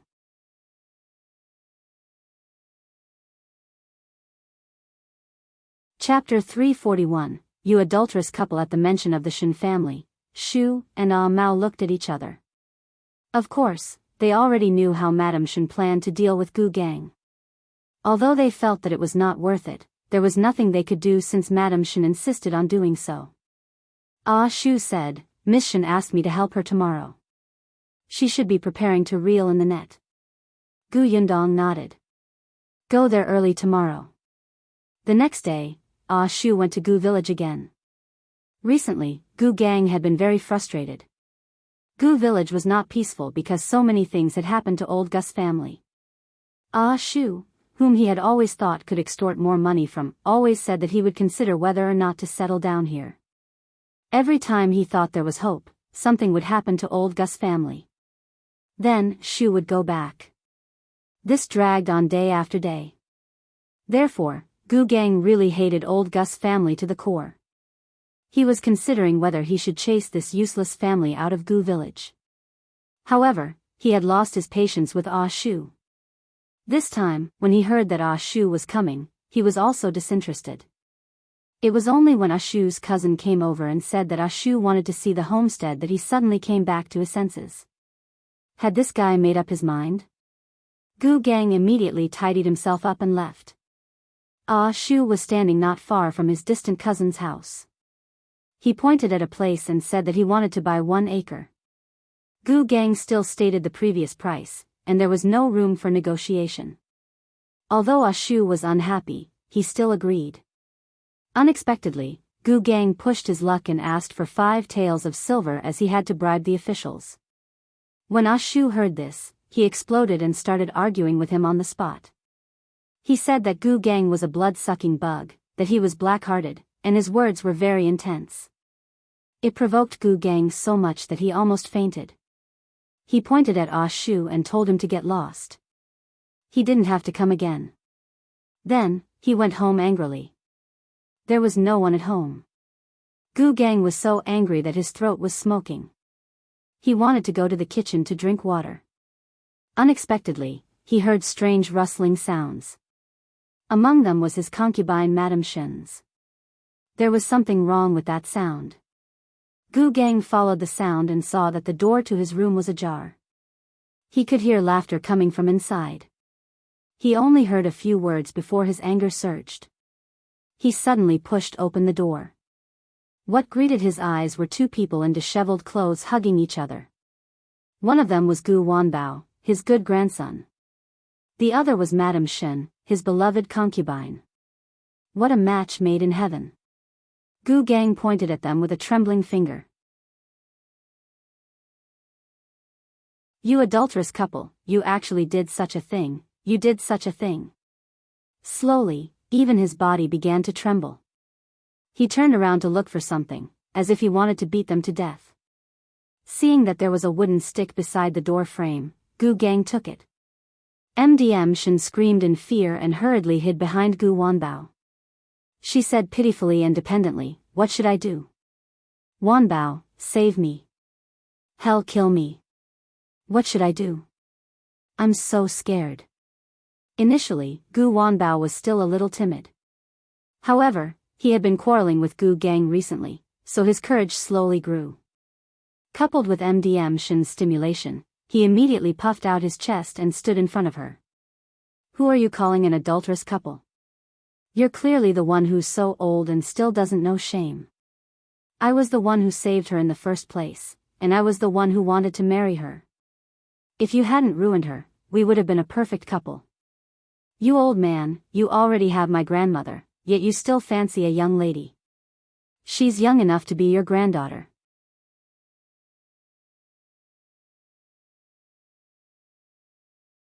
Chapter 342, Escaped. You. Gu Gang raised his hand that was holding the wooden stick high, but he could not smash it no matter what. He felt that his hand was out of control, and a bad feeling welled up in his heart. Gradually, his pupils enlarged, and Gu Gang made a difficult hee-hee sound. He walked towards Gu Wanbao step by step, his eyes bloodshot as if he wanted to say something. However, in Gu Wanbao's eyes, it was obvious that he wanted to kill him. However, Madame Shen saw that something was wrong before him. She tugged at Gu Wanbao's sleeve. Is he going to beat us to death? Let's run. Gu Wanbao pulled him away.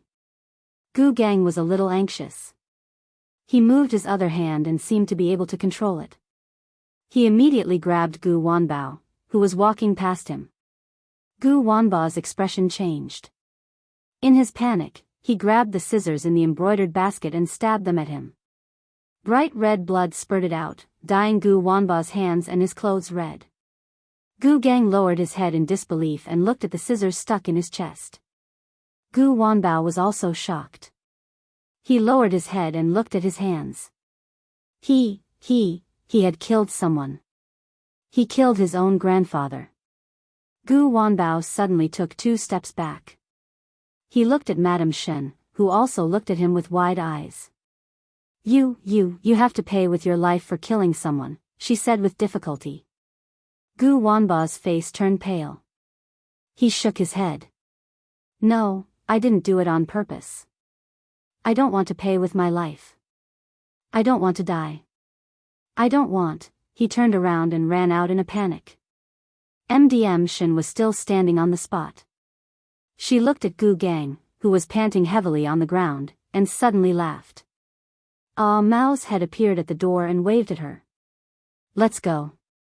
Shen cleaned up the traces on the bed and followed Mao over the wall, temporarily leaving the Gu residence. At this moment, Gu Wanbao did not expect to bump into Shu and his cousin the moment he ran out of the door. Shu saw the blood on Gu Wanba's hand at a glance, and so did his cousin. They both looked at him in shock. Gu Wanbao shook his head violently. I didn't, as he spoke, he ran away quickly and disappeared in an instant. Before Shu could say anything, his cousin shouted, "Oh no, something must have happened." She ran into the house first and searched around. In the end, she found the person lying on the ground in Gu Gang's main room, covered in blood. Screams instantly resounded throughout the entire Gu family. Not long after, people arrived one after another. Shen also came in with a basket. When she saw that her house was surrounded by people, she asked in surprise, "What's wrong? Why are they all gathered at our door?" When someone saw her coming over, he immediately said, "Oh, you're back. Something happened at your house. Your man was stabbed by his grandson. Blood is everywhere." What? Shen's basket fell to the ground and she ran in without saying anything. Gu Gang's bed was filled with people. Among them, Madame Wang cried the most sadly. Madame Yu, on the other hand, muttered to herself. She looked at Shu's cousin one moment and shouted the next, "Impossible. My Wanbao didn't do it. He didn't do it." The cousin took 2 steps back. "I'm not the only one who saw it. Shu saw it too.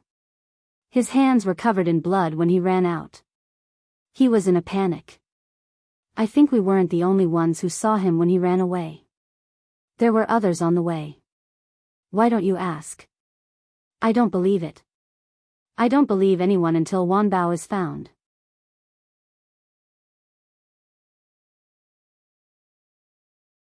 Chapter 343, A Stroke, Then Go and Find Him. Madame Yu suddenly came back to her senses. "Yes, I'll go look for my Wanbao. I'll get him back." After she ran out, Shen took a few steps forward and asked the doctor, "How's our master?" Fortunately, his vitals weren't stabbed. He just lost a lot of blood. However, he suffered a huge shock and fell ill. He had a stroke. He has to be taken good care of in the future. The doctor shook his head and sighed. A stroke? Everyone was stunned. Madame Wang stopped crying. She lowered her head and looked at Gu Gang, who could not even speak. She was a little stunned. How could this be? How could he have a stroke? What would they do in the future? When the villagers heard this news, they were inexplicably happy. Although Gu Gang was the chief of Gu village, while most chiefs were doing it for the benefit of the family, only Gu Gang was focused on his family's money and even sucked blood from his clansmen, which had long caused everyone to be dissatisfied. Unfortunately, the position of the patriarch was not so easy to shake. At that time, most of the elders were on Gu Gang's side. After all, there were benefits to be gained. Fortunately, when they fled, a few elders did not survive. Gu Gang's influence weakened immediately, and after he returned, he gradually lost his power in Gu village. Therefore, even Gu Gang's appearance did not work when old Gus's family was in trouble. Now that he was paralyzed, it was simply a joyous occasion. The news spread quickly. Not long after, many people came to their house one after another. Among them was a middle-aged man who had gradually gained prestige in the village. This person was ambitious. He was from the neighboring village. When they escaped from the famine, most of the people in his village were mobilized together. This person was the leader. After returning, the 2 villages merged. He knew that the chief of Gu village was not a good person and had always wanted to pull him down. The villagers from his previous village all supported him. As for the people of Gu village, they were like a pot of loose sand now, without any cohesion. With the excuse that Gu Gang was not qualified to be the chief of Gu village, he told the town about the matter and then reported it to the county. After that, the head of Gu village changed hands. In just one day, so fast that Gu Gang's family did not even have time to react, their family had gone from the high and mighty village chief's family to one that no one liked. When the new village chief heard about Gu Gang's case, he reported the suspect, Gu Wanbao, to the police. The police was also searching for Gu Wanbao. Madame Yu went out to look for her son for a day, but she couldn't find him. When she returned, she realized that the sky had changed. The entire Gu family was filled with a gloomy atmosphere. Only MDM Shen slept soundly. Gu Yundong was quite satisfied with this result. As long as MDM Shen felt that it was fine, she would naturally be fine. About 10 days had passed since the start of her plans for Gu village. The Gu family was finished, and so was Gu Gang. Gu Yundong thought that it was time to go back and meet her younger siblings. She was already starting to miss them. Her mother was playing with the puzzle over and over again, almost to the point of erasing the patterns on the puzzle. However, before leaving, she still asked Bien Yuanji, "We will be leaving here in 2 days. Is there anywhere you want to go?" She thought that after leaving this time, they might not have a chance to come back again. She asked him if there was anywhere he wanted to go and would bring him there before they left. Bien Yuanji was stunned. He lowered his head and replied after a while, "Yes."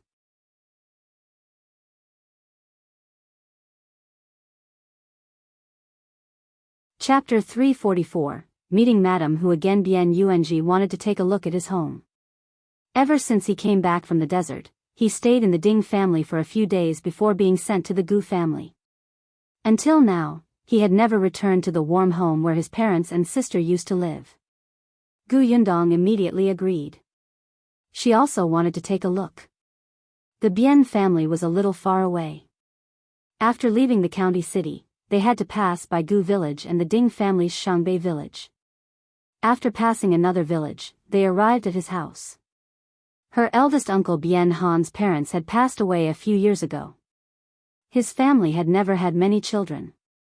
Bien Yuanzi's only close relative was Bien Han's sister, who had long been married off. Unfortunately, he did not return after escaping. Guaxia village was not big and was poorer than Gu village and Shangbei village. After the disaster, it was even poorer and there were not many people left in the village. When they saw Gu Yundong and the rest, they looked over curiously. It was only when they saw them going to the Bien family that they suddenly remembered. Wasn't he the child from the Bien family? The Bien family had long been in shambles. When they left previously, they had taken everything they could. Those that could not be taken away had probably been plundered long ago. However, looking at the familiar room and environment, Bien Yuanji was still very happy. After the joy, her heart ached. Her sister was gone and she would never come back. She did not know where her parents were or if they were still alive. Gu Yundong looked around and realized that there were some wood carvings in the corner. These were all made by her uncle. Eldest uncle used to be a carpenter. Unfortunately, he had only learned it for a short period of time, so he could only make some trinkets for a living. Gu Yundong took a piece of cloth from the carriage and laid it on the ground. She placed the small wooden carvings on it. Seeing this, Bien Yuanji also ran over to help. Now that he could eat and wear warm clothes, he felt much stronger. After packing the small wooden carvings, he carried them on his back. Unexpectedly, as soon as he stepped out of the door, he saw a few people surrounding him. A young-looking woman asked him, "Yuanji, is it you?" Bien Yuanji still remembered this person. She was the aunt next door. He immediately put down his things. "Aunt Li, it's me. I heard that you went to your grandpa's house. Why are you back?" The two villages were far apart, so Auntie Li really didn't know what kind of life he was living. Although she knew that his family and his grandfather's family did not have a good relationship, she did not expect it to be so bad. Bien Yuanji looked at Gu Yundong, then turned around and said, "I'm not at my grandpa's house anymore. I'm out. Auntie Li, I'm leaving. I might not come back in the future." Aunt Li was stunned. She looked at him, then at Gu Yundong and MDM Yang. She did not ask further. She just sighed and said, "No matter what, it's good to be alive. It's not easy to have a full meal these days. You're a good child. Take good care of yourself." Based on Bien Yuanzi's current attire, he seemed to be doing well. He should be living a good life. Bien Yuanji nodded at Aunt Li with a smile. He now had a cousin and his aunt, Shu and Kiki. He was very good. Picking up the cloth bag on the ground, Bien Yuanji walked towards the carriage. Unexpectedly, halfway there, he suddenly saw someone walking over. As soon as Bien Yuanji saw that person, he recalled a bad memory. He turned around and ran towards Gu Yundong, holding her hand nervously. Only then did Gu Yundong look up at Madame Hu was walking over. Madame Hu was also surprised. She looked at Bien Yuanji and was speechless for a long time.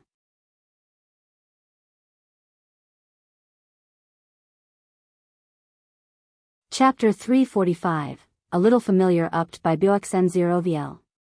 C. Omicron M. Madame Hu called out to him tentatively, "Yuanji?" She couldn't be blamed for not being sure. It was mainly because Bien Yuanji was too different from what she had seen before. Who would have thought that in just 10 days, this person would become a completely different person? It seemed that he had indeed lived a good life. Madame Hu felt a little jealous. When Ding Jincheng came back that day, she panicked when she didn't see Bien Yuanji. She thought that Ding Jincheng had really sold him after getting him back from old Gus family. Wasn't he just out of the tiger's den and into the wolf's den? Wouldn't Bien Mulan look for him in the middle of the night? At that time, Madame Hu cried and asked Ding Jincheng to bring him back. Unexpectedly, Ding Jincheng said, "Didn't you dislike him? Then wouldn't it be good if I sent him to a family who wanted to adopt him?" Madame Hu almost went crazy with anger. "I don't like him, but what can I do? What if his sister comes to me in the middle of the night to take my life? Mother, Mulan just doesn't want Yuanji to suffer. Think about it, did she only ask you to let us take him away from the old Gu family?" Madame Hu actually didn't dare to recall the situation at that time. It was Father Ding who nodded and confirmed that Bien Mulan had indeed said that. However, Madame Hu was still afraid. Ding Jincheng advised her, "That family is quite good and well off. Yuanji doesn't have to worry about food and clothing. It's much better than in our family. If Mulan finds out, not only will she not blame us, she will even thank us." Madame Hu was skeptical. Although it made sense, she still didn't dare to sleep that night. She waited all night with dark circles under her eyes and heaved a sigh of relief when she didn't see Bien Mulan and the black and white ghosts again. She fell onto the bed and slept for an entire day and night. When she woke up the next day, she heard that something had happened to old Gus family and that it was haunted. Jia Meizi had also been hit on the head and fell into the water, just like Madame Yang back then. At that time, she felt that Bien Mulan was taking revenge on old Gus family and was secretly happy. She secretly thought that the woman deserved it and started to laugh at her. However, something had been happening to old Gus family. In just 10 days, they had actually reached the point of killing each other and breaking their limbs. Madame Hu was a little afraid. She felt that Mulan seemed to be a little ruthless and especially vengeful. She was afraid that after Mulan finished dealing with old Gus family, she would remember what Madame Hu had done wrong and look for her again. Therefore, Madame Hu set up a memorial tablet for Bien Mulan at home and burned a lot of paper money. In the end, she still felt uneasy. She actually dreamed of Bien Mulan's family in the middle of the night. She shivered and came to the Bien family the next day. She wanted to clean the house for the Bien family so that Bien Mulan could stay at her maternal home if she had nothing to do and wouldn't scare them again. He didn't expect to see Bien Yuanji here. Bien Yuanji still looked like he was living a good life. Madame Hu shifted her complicated gaze away from him and looked at Gu Yundong. Then, she was stunned. This woman looked a little familiar. Miss, have we met before? Gu Yundong did not like Madame Hu. Initially, she did not want to talk to her. Unexpectedly, Madame Hu remembered it herself. By the way, it's at Xingxing restaurant, right? You asked my Jincheng about something, right? Gu Yundong was a little surprised. He did not expect Madame Hu to have such a good memory at her age. Madame Hu was a little jealous. Her Jincheng knew such a rich family first, but she didn't expect Bian Yuanji to take advantage in the end. Gu Yundong nodded slightly and said to Bian Yuanji, let's go. Yeah. Madame Yang also held Bian Yuanzi's hand and said, don't be afraid. Dong Dong will protect you. Madame Hu was stunned. Why did this person's words sound?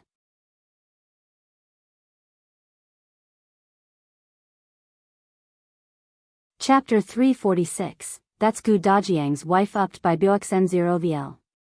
C. Omicron M. Madame Hu watched as the three of them got into the carriage, but her brows furrowed slightly. It was only when their carriage disappeared into the distance that she came back to her senses. She strode towards Auntie Li's house and asked her, hey, do you know who the person with UNG is? Auntie Li shook her head. How would I know? She didn't really want to bother with Madame Hu. Besides, she really didn't know. She had only said a few words to UNG. That girl looked very noble. How could a poor family like hers dare to look at the girl?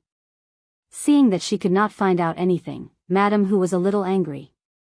At this moment, she could not be bothered to go to the Bian house.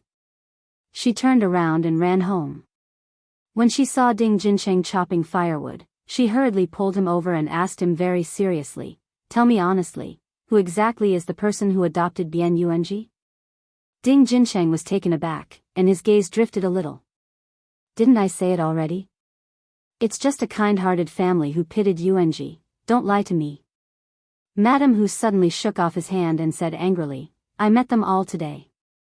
Not only did I meet Bian Yuanji, but I also met Gu Dajiang's wife. Yes, the woman who spoke like a child was Gu Dajiang's wife. Of course, she recognized Madame Yang. It was just that the Madame Yang she saw today was too different from before. Not only had she gained weight, but her face had also become better and her clothes were neat.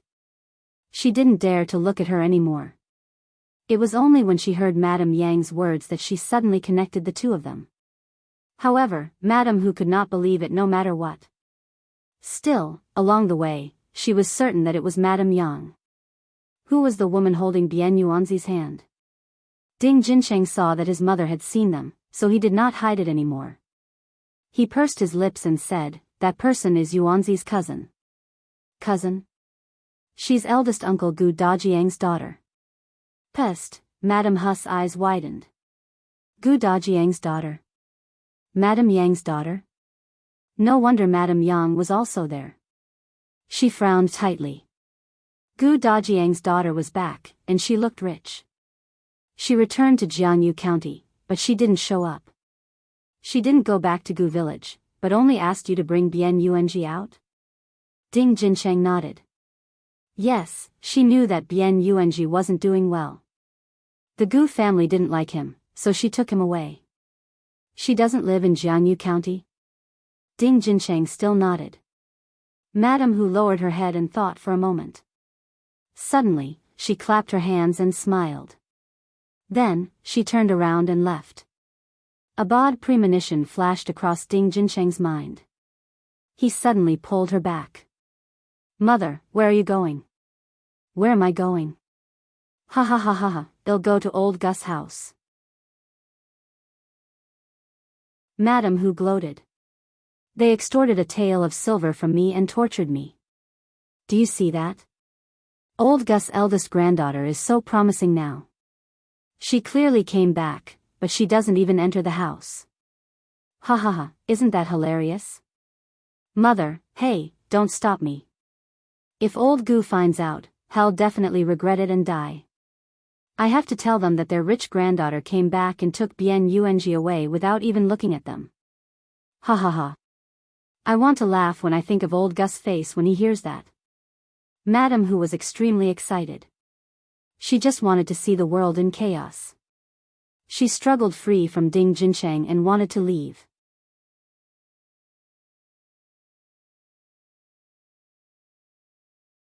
Chapter 347, I'm Not Scaring You. TED by BXN0VL. C Omicron M. However, when Ding Jincheng heard her words, he broke out in cold sweat. He hugged her and dragged her back. Mother, don't go. Not only did he drag Madam Hu back to the house, but he also locked the door. Madam Hu was furious and pinched his hand desperately. Why are you stopping me? Mother. Ding Jincheng pressed her down on the chair and said with a serious expression, if you want me to lose my limbs, go ahead. Madam Hu, who was about to hit him, paused and looked at him in surprise. What do you mean? Mother, have you forgotten what happened to old Gus' family recently? Ding Jincheng took a deep breath and lowered his voice. I suspect that the eldest daughter of the Gu family is behind old Gus' family's matters. Huh? Madam Hu's eyes widened, as if she didn't believe it. Her? How is it possible for a girl who didn't even dare to speak loudly in the past to do that? I'm not scaring you, Ding Jincheng said. In the past, she didn't dare to speak loudly, but now she does. Don't forget that at Xingxing restaurant that day, other than her, there was a man who looked powerful and influential. Now that the eldest daughter of the Gu family has a backer, she's more confident. The last time she saw me, her gaze was so terrifying that I was afraid of her.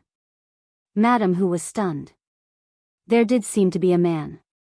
She thought of the Gu Yundong she had seen today. Her gaze was indeed a little scary. She slowly calmed down, but she still couldn't believe it. But didn't the second and third branches of old Gus' family fight between themselves? That's why I find it scary. Ding Jincheng did not expect them to be involved, but the last time he passed by Gu village and saw Ah Go, he found it strange. Bian Yuanji had already been sent back, so why would this person who had been with Gu Yundong appear? When he heard that something had happened to old Gus' family and that it was very tragic, he could not help but shiver. He did not even dare to go to the county city during this period of time. Mother, think about it. Why didn't anything happen to old Gus' family earlier or later? Why did something happen as soon as Yuanji left? Why did Gu Yundong stay in Jiangyu County even though she had already rescued Bian Yuanji? Why did old Gus' family get into trouble, and even Patriarch Gu became like that? These people all have a grudge against Gu Dajiang. As Ding Jincheng spoke, he couldn't help but swallow his saliva. I suspect that the Gu girl came back this time to take revenge. Gu Dajiang must have died. Perhaps his death is related to old Gus' family, so when she becomes capable, she comes to find trouble with old Gus' family. The man she followed is obviously powerful. Mother, let's not get involved with them. Otherwise, we won't have a good life either. He had been thinking a lot these past few days.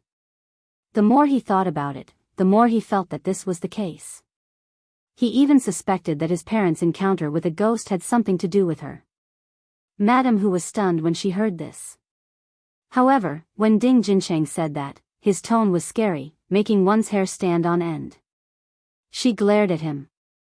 Then I won't go. Don't go.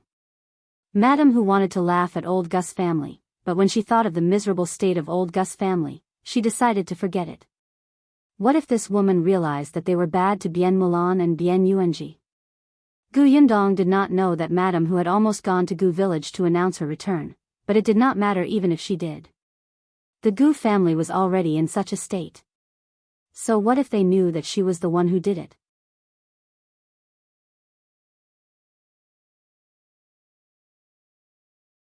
Chapter 348, Preparing to Bid Farewell You. TED by BXN0VL. See Omicron M. Now that the matters here were almost resolved, since his father was not here, Gu Yundong was prepared to go back. She gave the owner of Xingxing restaurant more than 10 caddies of white sugar and asked him to pay more attention to Gu village. If Gu Dajiang or his aunt and uncle returned, he would tell them that she was safe and that she and the family were at the Xuanhe prefecture. Gu Yundong had left him the address of Aunt Kes' house in the prefectural city of the Xuanhe Prefecture. This was to prevent old Gus' family from running to Yongfu village to cause trouble when they heard the news. Secondly, there were many people going to the prefecture capital, so it would be easier to find Aunt Kes' house.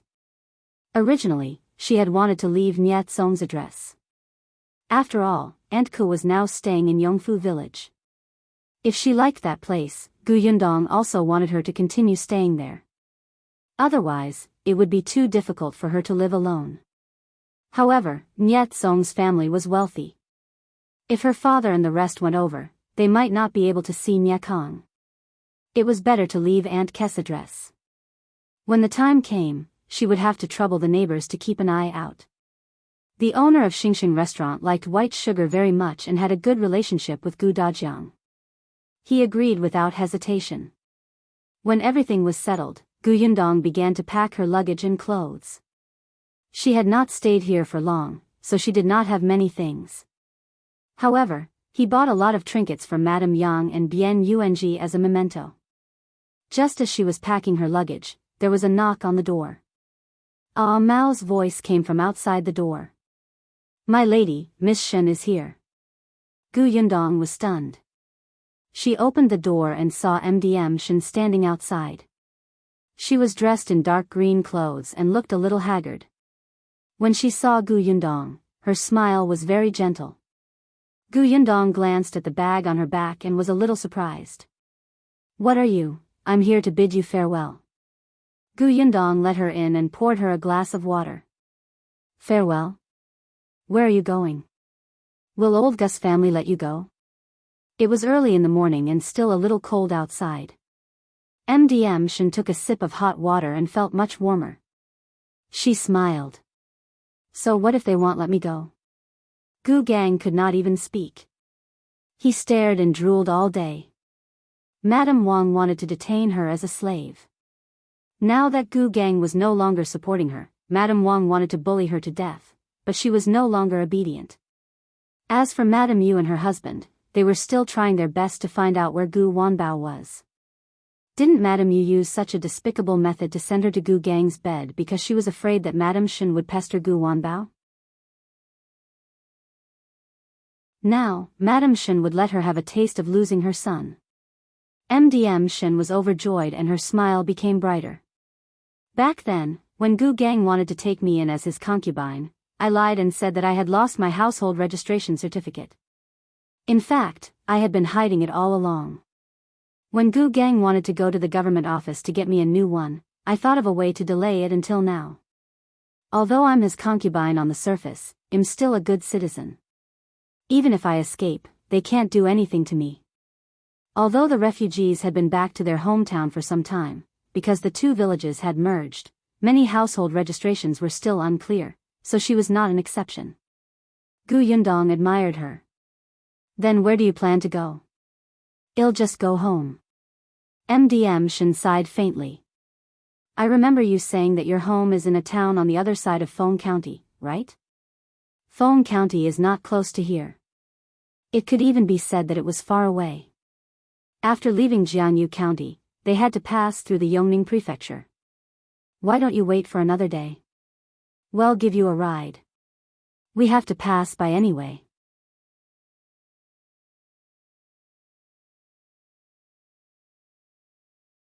Chapter 349, A Favor You.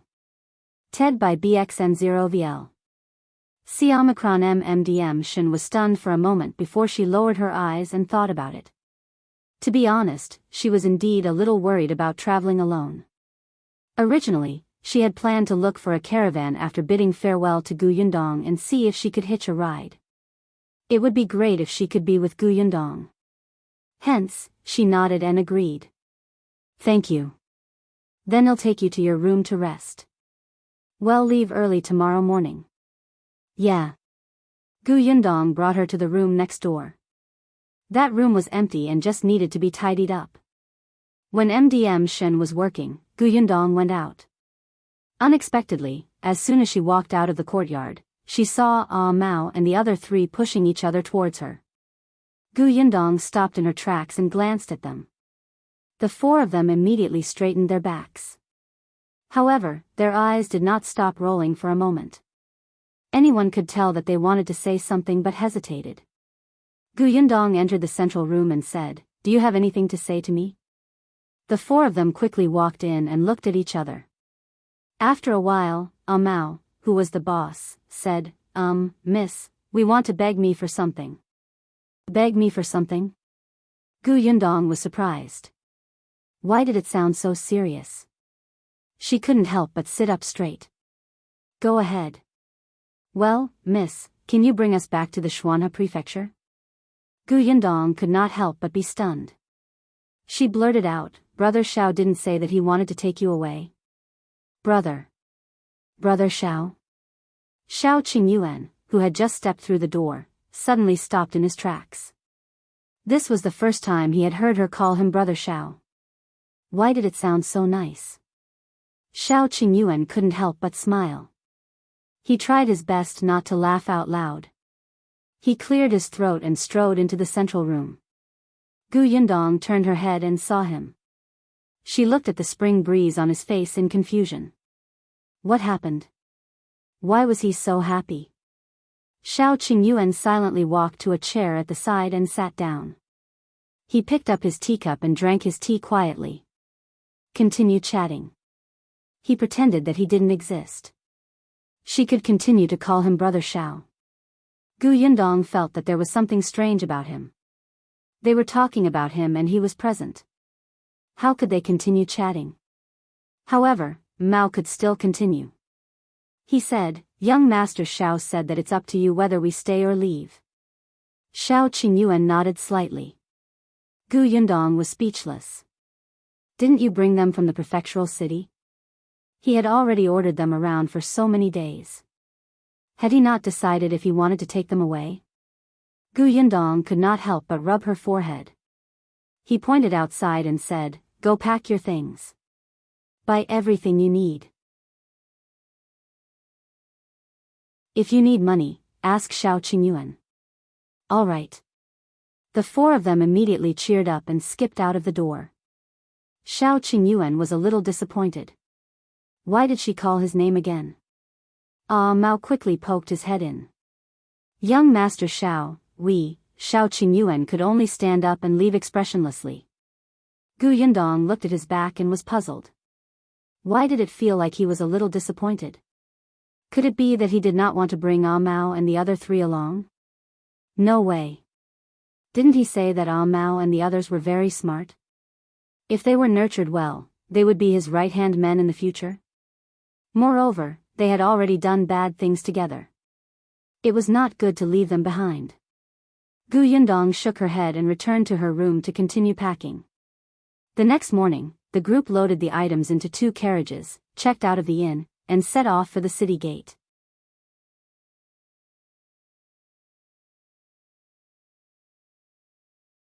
Chapter 350, Follow-up of Gu Village U. TED by BXN0VL. See Omicron M sitting in the carriage. Bian Yuanji looked very happy. He would be able to see Shu and the others soon. Although he had yet to find his parents, his cousin was right. As long as he lived well, he would definitely be able to see them. Shen was also sitting in the carriage. As she watched this place that had given her a painful experience get further and further away, her mood was unprecedentedly calm. Unfortunately, Gu Village was not peaceful at all. After Madame Wang found out that she had disappeared, she started to shout everywhere that she had eloped with someone and wanted to find her and drown her in the pond. It was a pity that Gu Gang was no longer the village chief. At most, he was only the patriarch of the Gu family in name. However, it was likely that he would not even be the patriarch soon. As the new chief of Gu Village, he did not react to Madame Wang's words at all. He even heard from the family living next door to old Gus family that Madame Wang had tortured Madame Shen until she ran away, so he reprimanded Madame Wang fiercely. Only then did Madame Wang realize that her family really had no status in the village anymore. They were the kind that anyone could step on. She hated it to death, but who could she blame? In the end, no matter how she thought about it, it was all because of Gu Gang, who had to take a concubine despite being so old. Therefore, when she was taking care of Gu Gang, she became extremely impatient. Not only did she curse, but she also often starved him and kept him cold. Not long after, he became so thin that he was only skin and bones. He did not have any energy left. His son and daughter-in-law didn't care about him at all. They didn't even have enough time to look for Gu Wanbao, let alone care about such a useless person. However, Gu Gang's vitality was still very tenacious. He could not die, so he could only suffer. The Gu family, which was not far away from them, was not doing well either. The brothers had lost their arms or leg. Now, he could not do any work and had to lie in bed every day to be served. To the two of them, what was the difference between them and trash? In the beginning, the two of them would still scold each other. Later on, when they ran out of strength, they would lie on the bed in a daze. Their willpower was especially low. Occasionally, when their temper flared up, they would scold their children. After scolding their children, they would scold their wives. After scolding their wives, they would start scolding their parents. Not only had their families been tortured, but they had also destroyed many things. The old Gu family, who had spent almost all their money to treat their injuries, was now extremely poor. The children of old Gus family's two branches, who had been slacking off whenever they could, had no choice but to work now. The younger ones had to go to pick pig grass and firewood. Every day, they would come back and look at their swollen fingers with teary eyes. It was only then that they realized what kind of life Gu Yundong and her siblings had led in the past. There was regret and hatred. Why didn't Gu Yundong and her siblings come back? If they were here, they would be the ones doing the work. Jia Maisie was so tired that she couldn't even straighten her back every day. In the past, she was the laziest and most greedy sister-in-law, but now, she couldn't sleep or eat her fill every day. In the day, she had to wash clothes, cook, and go to the fields. In the middle of the night, she had to take care of Gu Day. Sometimes, when Gu Da's temper flared up, he would hit her. He blamed her for selling the third branch's child and implicating him, causing him to become a cripple. Jia Maisie didn't dare to retort. She had gone back to her maternal family, but what did they say? Maisie, your reputation is ruined now. Everyone in our village knows that you wanted to harm your sister-in-law and even cut off your third uncle's leg. Now, it has already implicated your niece's marriage. If you're divorced, our Jia family will treat it as if we don't have a daughter like you.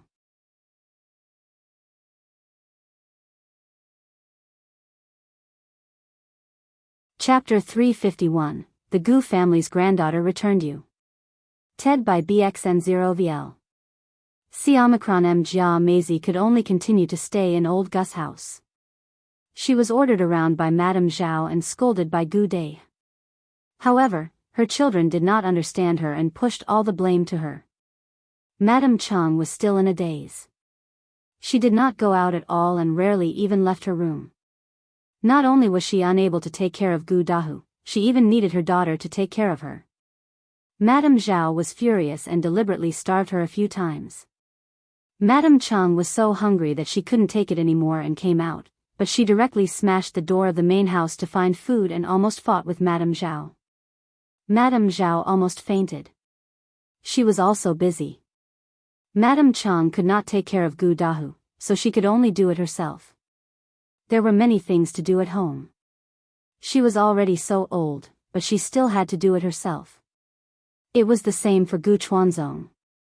He did not have to go to the fields previously. Before escaping, he had 4 sons.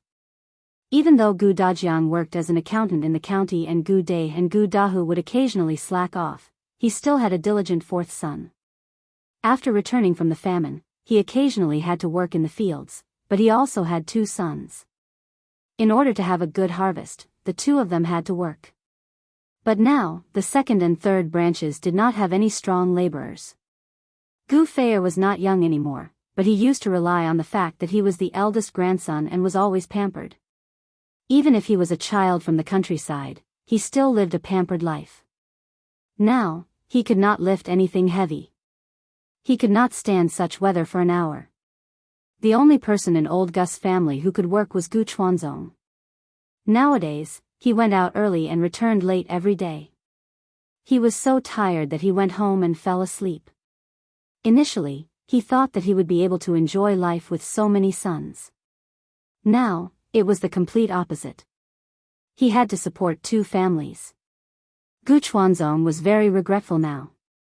If he had known earlier, he would have stopped 4th son from leaving the team to look for Gu Yundong and his mother. At least his youngest son would be filial to him.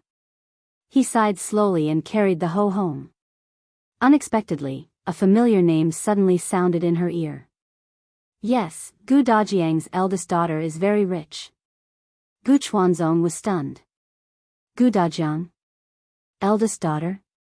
He looked up in confusion and turned to see Madame Hu chatting with someone under a tree not far away. He could not even lift his legs, but he still walked over numbly. Madame Hu's back was facing him, but her voice was not soft. That's Gu Yundong. I saw it with my own eyes. She's back with her silly mother. Do you know why we had to bring Bien Yuanji out? It was Gu Yundong who begged us. Now, that Bien Yuanji is going to enjoy life too. Someone at the side did not believe it. That eldest granddaughter of old Gus' family was very timid in the past. Why do you make it sound like they're 2 completely different people? Are you sure you didn't see wrongly? How could I be wrong? Madame Hu retorted excitedly. I even saw her bring Bien Yuanji to the Bien family that day and take away a lot of the things in the Bien family. She's changed. She married a rich man. Her clothes are flamboyant and she's wearing gold chains. There's a silver hairpin on her head, a jade bracelet on her wrist, and she's sitting in a carriage with 4 or 5 maidservants. Ha! Everyone was in an uproar. So rich? Madame Hu snorted. And Gu Dajiang's wife. TSK, there's a maidservant supporting her when she gets into the carriage. She's even fed. What does it matter if she's a fool? Anyway, there's someone to serve her, right?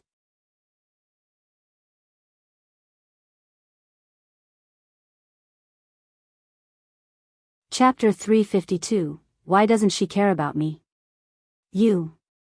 TED by BXN0VL. C Omicron M. The more Madame Hu spoke, the more excited she became. Bien Yuanji has already put on new clothes. In just a few days, he's gained weight and his complexion has improved. After eating, a maidservant will wipe his mouth and make sure that his soup isn't too hot. He can buy whatever he wants. He can even throw away a stick of candied hawthorn just for fun. When she said this, even the children beside her came over and swallowed their saliva with sparkling eyes. Why would he throw it away? He can give it to me. Madame Hu glanced at the child who spoke. To you? When he was suffering here in the past, did you give him a grain of corn? Dream on. Everyone was extremely envious. If they had known that Bien Yuanji had such good fortune, they would have treated him better. One of the families in the crowd was stunned. When they thought of the bag of white rice that had suddenly appeared in their room a few days ago, their hearts pounded. They were the ones who took Bien Yuanji home for a meal when he was about to freeze to death. In that case, was he thanking them? However, old Gu, who was standing at the back of the crowd, became more and more shocked. His eyes lit up as he listened. His body, which had originally felt weak, suddenly erupted with a huge force. He pushed away the person in front of him and stood in front of Madame Hu in a few steps. She widened her eyes and asked, "Is what you said true? Is what you said true?" Madame Hu was so shocked that she almost fell off the standing stone. She barely managed to stabilize herself before she saw old Gus' weathered face clearly. She secretly pursed her lips and smiled. Of course it's true. Why would I lie to everyone? Then why didn't she come back? Why didn't she come home when she had money? Madame Hu laughed. Why do you think?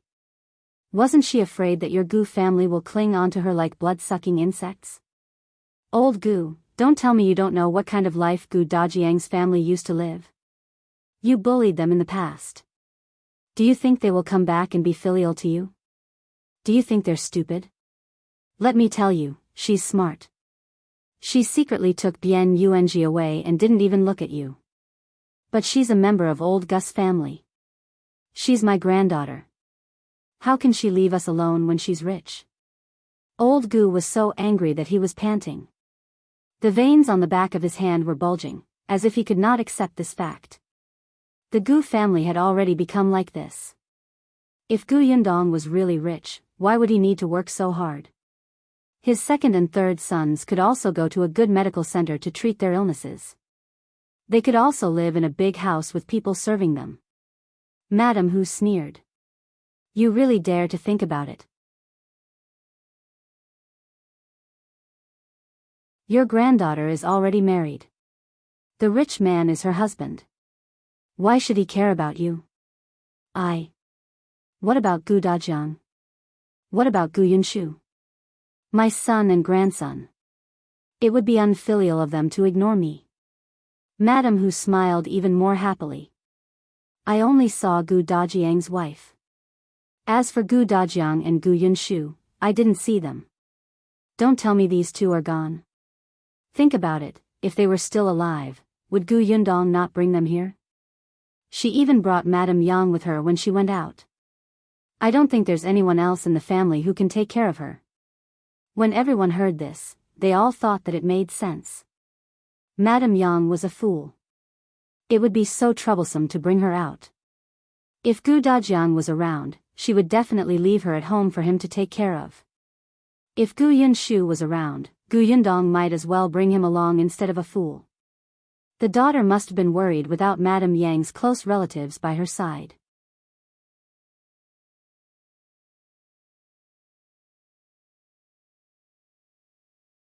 Chapter 353, You Reap What You Sow You. TED by BXN0VL. See Omicronim. Old Gus' expression changed again and again. After a while, he suddenly roared, I don't believe it. I don't believe it. Tell me where they are. I'll go find her. As he spoke, he came to pull Madame Hu. Madame Hu was pulled off a huge rock and lost her balance, spraining her ankle. She was in so much pain that her face contorted and she spoke without thinking. All right, go and find her. Let me tell you, it was Gu Yundong who caused your family to become like this. If you're not afraid of death, go and find her again and see if she'll take the lives of your two sons. Everyone was speechless. The entire venue was silent. Everyone gasped and looked at Madame Hu, unable to say a word. After a while, someone couldn't help but gulp and ask, Who, what did you say just now? Madame Hu suddenly came back to her senses and cursed in her heart. Previously, she had really been persuaded by Ding Jinsheng not to provoke Gu Yundong. However, when she heard that the ghost she had encountered that night might have been her doing, Madame Hu could no longer remain calm. She was so angry that she wanted to settle the score with Gu Yundong. However, when she thought of how miserable old Gus' family was, she was afraid. After delaying it for a few days, the more she thought about it, the angrier she became. The angrier she became, the more indignant she became. What should she do? In the end, she pushed the responsibility to old Gus' family. Wasn't this all old Gus' family's fault? If she could not find trouble with Gu Yundong, could she not cause trouble for old Gus' family? Madame Hu was quite shrewd. She saw that there had been no movement from old Gus' family recently, so Gu Gang's family was just like that. She also noticed that Shen had escaped. When one thought too much, it would be easy for one to come up with conspiracy theories. Madame Hu felt that Shen had been arranged by Gu Yundong from the beginning. After Shen left, there was no movement from old Gus' family. Gu Yundong must have left Jiangyu County. Therefore, Madame Hu came to Gu Village. She deliberately came to provoke old Gus' family. But she only planned to say that Gu Yundong was living a good life because of her wealth. She did not intend to reveal her and Ding Jinsheng's guesses. It was all old Gus' fault for letting her tongue slip. Madame Hu wanted to take back her words, but there were so many people around and they heard her clearly. When they regained their senses, they immediately grabbed her and asked, Are you telling the truth? Was it Gu Yundong who did everything to old Gus family? But she didn't come to our Gu village. How did she do it? That's right. Gu Yundong was so timid in the past. How dare she do such a cruel thing? Seeing that she couldn't fool them anymore, Madame Hu decided to give up. That's right. Those things were done by the Gu girl. She didn't come to the Gu village, but didn't I say that girl is rich now? With money, are you afraid that she won't be able to find someone to help her? She was timid in the past. But don't you see how badly she was persecuted by old Gus family? Her father and siblings are dead, and her mother was harmed by Jia Meizi. How can she not hate her? So, this was all forced by old Gu. Madame Hu came to a conclusion. The Gu family reaped what they sowed. If they had treated Gu Yundong better in the past, wouldn't she have brought their family over to enjoy life now that she's rich? Just look at how Bian Yuanji is living now. Not far away, Madame Zhao also roughly heard it. Her expression immediately turned ferocious as she shouted, that *tch, I'm going to sue her. She caused our family to be like this. I'm going to sue her. Madame Hu laughed out loud when she heard this. Go ahead. Don't blame me for not reminding you. The man that the Gu girl married is not an ordinary person. One look and you can tell that he's powerful. Otherwise, how could he make all of you lose your arms and legs? If you sue him, you won't even be able to protect your grandson. Madame Zhao's face turned pale, but old Gu suddenly roared. He turned around and pounced at Madame Zhao, grabbing her and beating her up.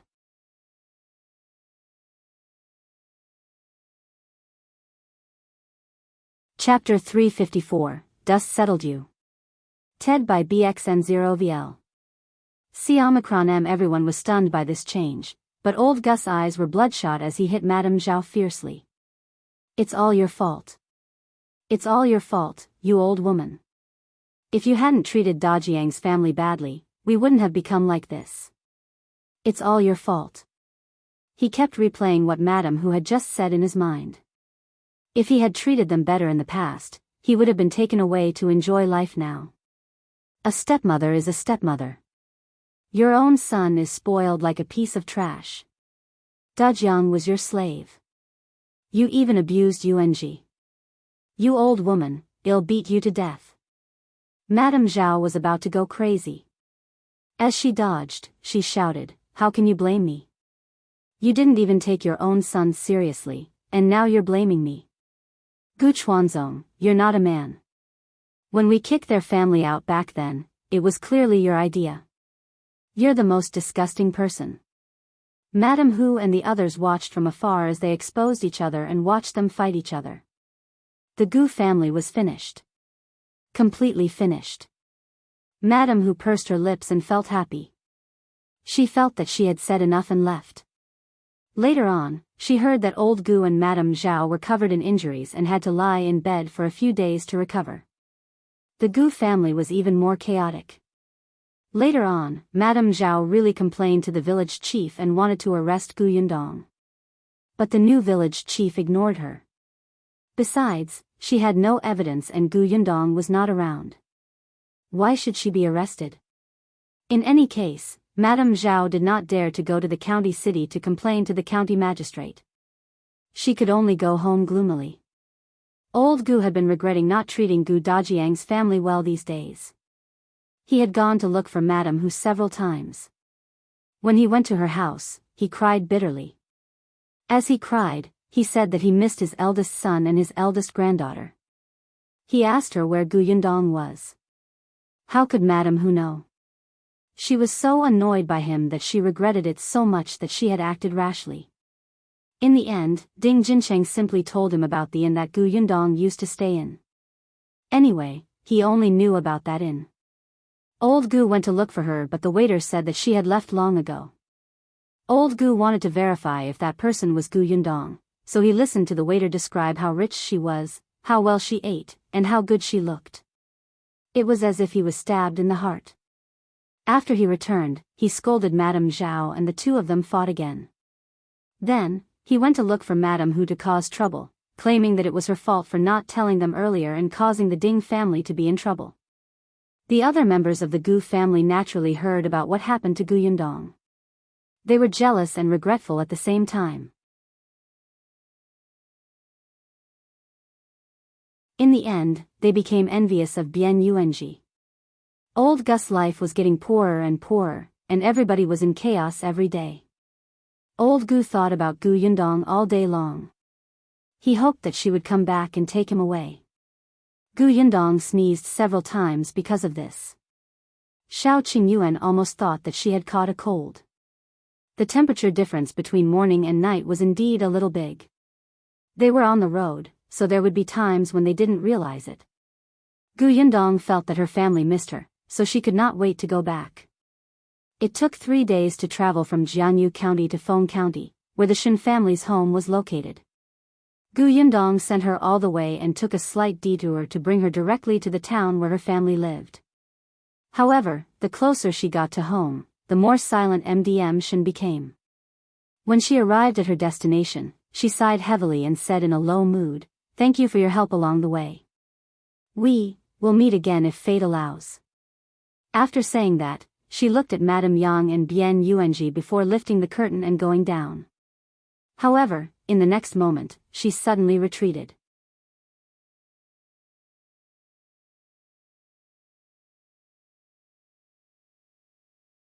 Chapter 355, Can You Bring Me Along? You. TED by BXN0VL. C. Omicron M. Gu Yundong was stunned. What's wrong? MDM Shen's expression changed slightly as she glanced outside the carriage curtain. Gu Yundong was puzzled. She peeked out and was stunned. Why was this person here? She let go and sat back down. She looked at MDM Shen, who was looking uncertain. What are you going to do? However, MDM Shen took a deep breath, as if she had made up her mind. Her eyes lit up slightly, and she became energetic. Actually, I've been holding a question in my heart for the past few days, Yundong, she said. Can I follow you to Xuanhe Prefecture and Yongfu Village? Gu Yundong was surprised. You're not going home? MDM Shen smiled bitterly. My parents are gone, and I don't have any relatives at home. Actually, I've been hesitating. I thought that even if I went back, I would be alone. I've felt very relaxed and comfortable spending time with you guys these few days. Especially when I heard you introduce Yongfu Village to Yuanji, I yearned for it very much. She was also a little reluctant to part with those rare friends. After spending a few days together, Gu Yundong, Xiao Qingyuan, Mao, and the others were all very clear about her past in the Gu village. They knew that she had become a concubine to an old man in his late 50s, but no one looked at her strangely, despised her, or distanced themselves from her. Sometimes, she even felt that she was not clean.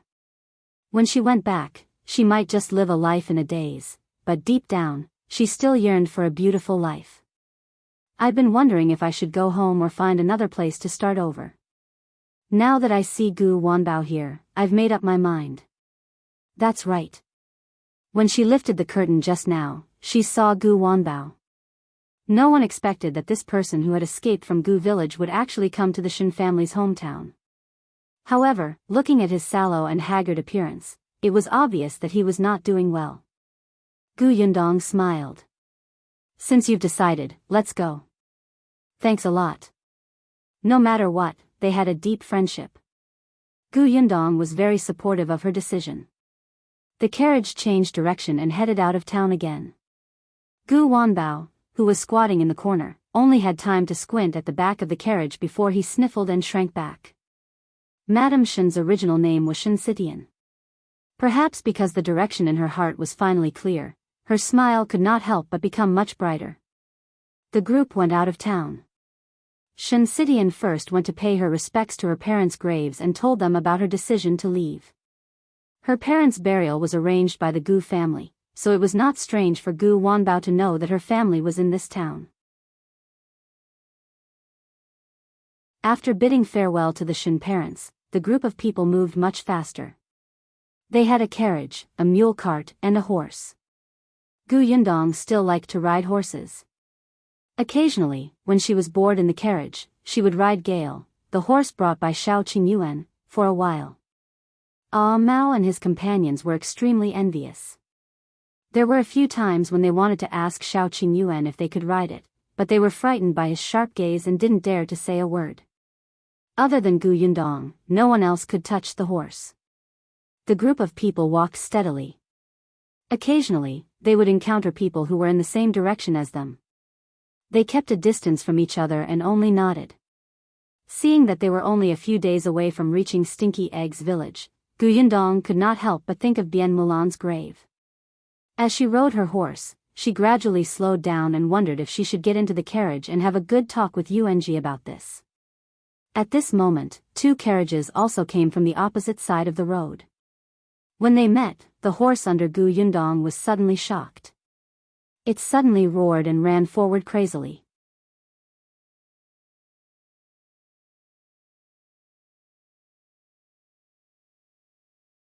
Chapter 356, Fear You. TED by BXN0VL. C Omicron M, Gu Yundong screamed and hurriedly grabbed the reins of the horse. She tried her best to stabilize herself and try not to fall off. Xiao Qingyuan's expression changed drastically. He suddenly pulled the carriage and hurriedly instructed the people in the carriage, "Miss Shen, take good care of them."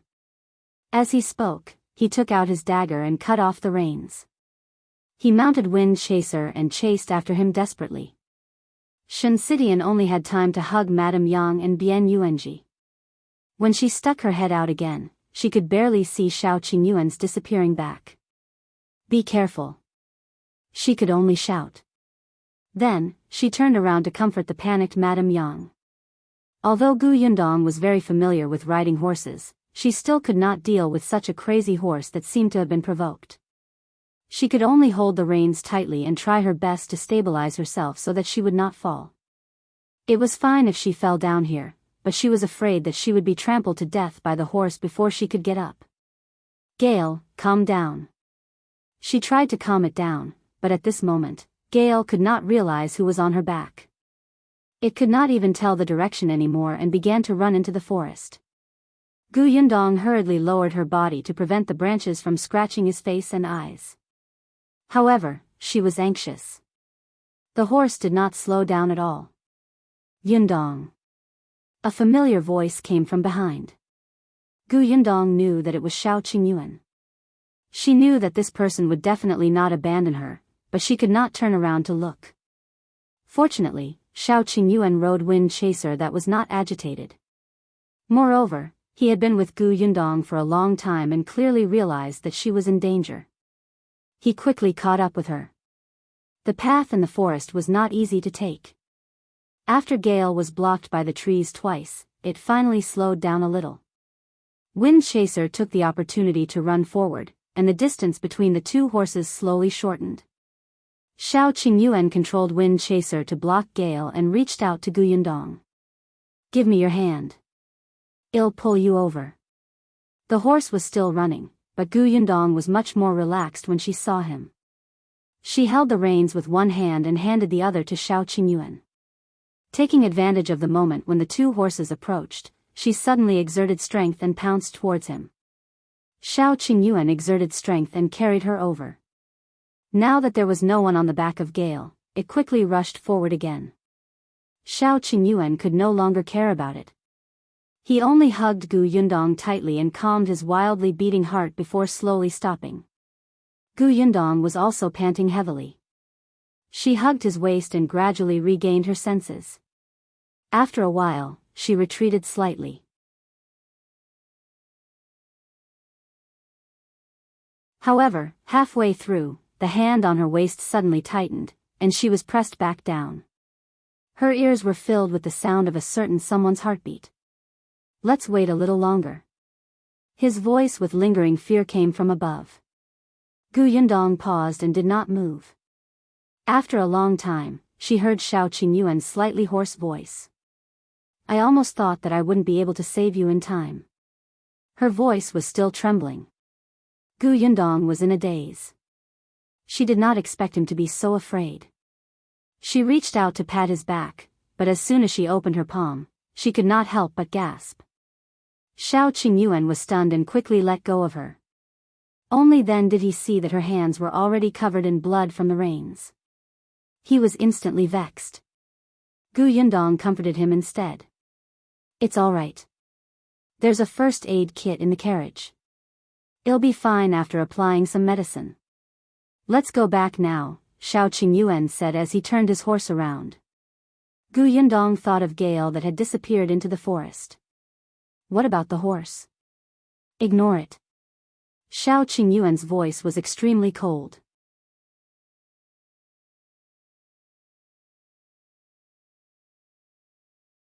Chapter 357, They'll give you money as compensation you. TED by BXN0VL. C. Omicron M. Xiao Qingyuan still hugged her tightly and rode back with her. They had already run a long way. Madame Yang and the others were probably worried to death. Xiao Qingyuan thought that the injury on her hand needed to be treated properly and couldn't help but speed up. However, when they saw where the carriage was parked from afar, their faces could not help but darken. Mao and the others were either holding their stomachs or hands and feet as they fell to the ground, groaning in pain. Shen Sidian protected Madame Yang and Bian Yuanji as she stood beside the carriage and looked at the people opposite her warily. There were 7 people standing in front of them. One was a middle-aged man dressed in riches who looked like the master. The other was a boy in his early teens. There were 2 tall men who looked like guards. There were also 2 coachmen and a maidservant. There were also 2 carriages behind them. This group of people was the ones who had brushed past them at that time. Xiao Qingyuan rode his horse forward. When Mao and the other 3 saw them, their eyes lit up. They couldn't care less about the pain on their bodies. They stood up and staggered over. Young master, miss, it's him. It's that kid who blew an arrow at Gale's butt. That's why Gale suddenly ran crazily. We wanted to stop them, but we couldn't beat him. He pointed at the boy in his early teens. Xiao Qingyuan's sharp gaze suddenly shot towards him. The child was a little afraid when he met his gaze. However, he quickly thought of the 2 guards on his side. The 4 people who wanted to stop them just now had been beaten until their butts were swollen. What was there to be afraid of? Therefore, the boy raised his chin and snorted. So what if it's me?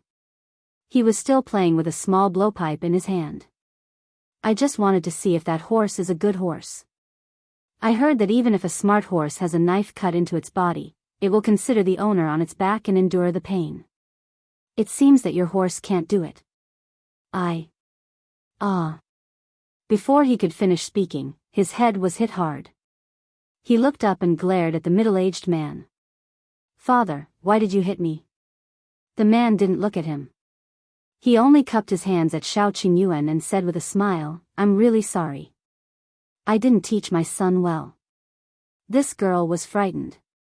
Fortunately, she's safe and sound. Hey, race 20 taels of silver. Take it as a compensation for you. He took out a banknote and handed it over. Xiao Qingyuan did not even look at it. He just bent down and entered the carriage. He took out the first aid kit and lowered his head to carefully treat the wound on Gu Yundong's palm. Madame Yang and the others exclaimed and hurriedly ran forward. Dong Dong, are you bleeding? Madame Yang's heart ached terribly. She lowered her head and blew on it for her tears almost falling. Gu Yundong could only comfort her. It's all right, it doesn't hurt. The man's outstretched hand was a little awkward. When he saw Gu Yundong's palm, he suddenly realized something and quickly took out another banknote. This is 50 taels. Please accept it.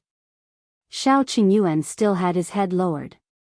He had already wrapped her hand with gauze layer by layer. The corners of Gu Yundong's mouth twitched. Wasn't it a little too thick? Seeing that the strangers had ignored them again and again, the child finally couldn't help but say, Hey, my father is talking to you. Do you hear him? Seeing that the hand was treated, Xiao Qingyuan let go and walked towards the child. One of the guards instinctively sensed danger and reached out to stand in front of the child. The child was a little unwilling to be protected, which made it seem as if he was afraid of them.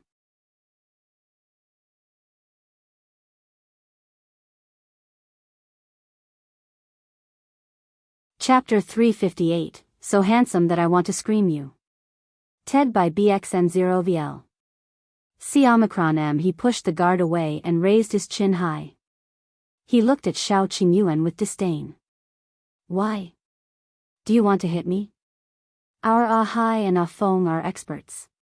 Look at your 4 servants. They wanted to attack just now, but they were beaten until they cried for their parents. It's extremely embarrassing. Ah Mao and the other 3 trembled in anger, but what he said was the truth. Even if they were tied up together, they would not be able to defeat the 2 guards. Xiao Qingyuan looked down at the child and suddenly grabbed his wrist, dragging him to the side. The child was shocked and screamed. The expression of the guard standing beside him, Ahai, changed drastically. He raised his hand and was about to hit Xiao Qingyuan. With a swoosh, an arrow suddenly shot over. Ahai subconsciously dodged to the side, but the arrow brushed past his shoulder, leaving a trail of blood. Finally, it nailed heavily to the ground. Ahai looked up in shock and saw that Gu Yundong, whom they had ignored earlier, was sitting on the shaft of the carriage. She was holding an exquisite crossbow in her hand and was squinting in his direction. However, Gu Yundong shook her hand slightly. It was all Xiao Qingyuan's fault for wrapping her hand like a dumpling. Her agility was greatly reduced and she almost missed. She looked at Ahai and smiled. Don't move. Ahai only paused for a moment, but Xiao Qingyuan threw the child and his hand onto the horse beside him and whipped the horse's butt. The horse neighed and ran forward in pain. Help, father, help me. The middle-aged man was stunned by this sudden change. He suddenly came back to his senses. Aren't you going to save young master? Ah Feng, who was standing beside him, hurriedly jumped onto the other horse and chased after him as fast as lightning. Ah Mao and the others looked at Xiao Qingyuan and Gu Yundong with starry eyes. Why? They were so handsome and tacit. Their followers wanted to scream. The middle-aged man was furious. He pointed at Xiao Qingyuan with a trembling finger. You, his face flushed red as he suddenly shouted, Ahai. Ahai quickly attacked Xiao Qingyuan. He was a professional guard. Although Xiao Qingyuan also had skills, he was not a professional. Most of his skills were from fighting various prey on the mountain. The escorts in the agency had also taught him. Therefore, at first, Xiao Qingyuan was at a slight disadvantage, but after he became familiar with it, Ahai found it a little difficult. In particular, he had been injured previously. Although it was just a superficial wound, his aura was already weak. The middle-aged man was a little flustered and exasperated when he saw this. He asked the 2 coachmen to go forward and help.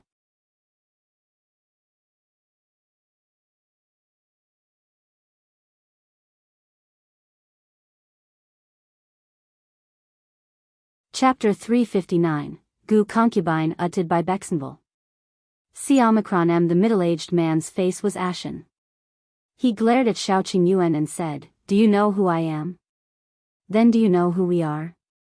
Gu Yundong jumped down from the shaft of the carriage, looking insufferably arrogant. Do you know who I am? Who wouldn't say that? The middle-aged man was stunned. He took a closer look at Gu Yundong and the rest. They were dressed very commonly and did not look like people with power and influence. However, the aura of these 2 people made people feel that they could not be underestimated. They were so confident. Could it be that their backer was also very powerful? The middle-aged man's surname was Zhou. He was originally a wealthy businessman in Qingan Prefecture.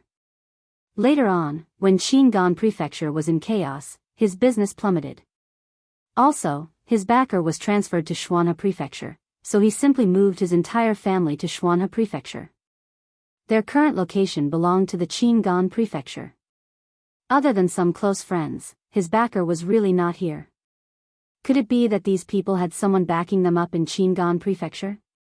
Zhou Dafu pondered in his heart and became a little uncertain. At this moment, Feng rode his horse and brought back Zhou Xiaojun, who had almost fainted from crying. The child was indeed saved, but he was frightened. As soon as he was carried off the horse, his legs went limp and he fell to the ground. Feng looked at Hai, the coachman, and the others who were tied up.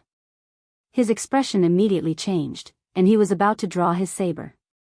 Gu Yundong had somehow gotten into the carriage behind Zhou Dafu. A dagger was pressed against his neck as he glanced at Feng. The latter immediately stopped and was tied up by Mao. Zhou Dafu stared at the dagger on his neck and trembled in fear. He finally realized that he had become meat on the chopping board. His voice immediately softened. Guys, let's talk things out. This matter is indeed our family's fault. We will apologize and compensate the two of you. Can you give us a price? Gu Yundong raised his eyebrows. Zhou Dafu sensed the change in her attitude and hurriedly said, Look, my son did go overboard and did something wrong, but you've also taken revenge. Look, he's so scared that he can't speak. We're even now, right? Everyone looked at Zhou Xiaojun, who was covered in sweat. This child in his early teens had probably never experienced such a life and death situation. He was so frightened that his face turned pale and his hands and feet trembled. The lesson was indeed quite ruthless. But Gu Yundong did not regret it at all. He had asked for it. If she had not been calm enough, if Xiao Qingyuan had not risked everything to save her, she would have been thrown off the horse and trampled to death. She was just giving him a taste of his own medicine. I think you should thank us for helping you educate your son. This person didn't think much of it at first. Although he apologized, his sincerity was very perfunctory. Otherwise, why would he beat up Mao and the others after he did something wrong? Zhou Dafu could only smile and say, Miss, you're right. Then about this, of course you must compensate. Not only do you have to compensate me, but you also have to compensate them. They were also beaten up badly by you. Gu Yundong pointed at Mao and the others. Zhou Dafu nodded repeatedly. Of course, of course. This time, he took out 2,000 taels of silver. I didn't bring much with me on this trip. Take this money, my lady, and go to the pharmacy to buy the best jade skin cream to wipe your hands. I guarantee that there won't be any scars. Gu Yundong took the silver and moved the dagger away. I'll accept my compensation. As for the four of them, you can talk to them yourself. Zhou Dafu, Mao and the others immediately surrounded him. After receiving the compensation, they happily boarded the mule cart. As soon as they left, Zhou Dafu's expression darkened. He glanced at the two useless guards and finally scolded Zhou Xiaojun. What else do you know other than causing trouble every day? Do you know anything? You've been spoiled by your mother. Zhou Xiaojun was still in a daze. After experiencing such a thing, he felt extremely aggrieved. In the end, his father scolded him without care and he exploded on the spot. You still have the cheek to scold me? If you hadn't taken that old woman surnamed Gu as your concubine, would mother have been so angry that she went back to her parents' house? If mother hadn't gone back to her parents' house, we wouldn't have had to come and pick her up, and we wouldn't have met those fiends. All of this is your fault. You're tuning into the Dreamy Love Stories YouTube channel. Don't forget to subscribe and join us on this journey to catch the most captivating stories.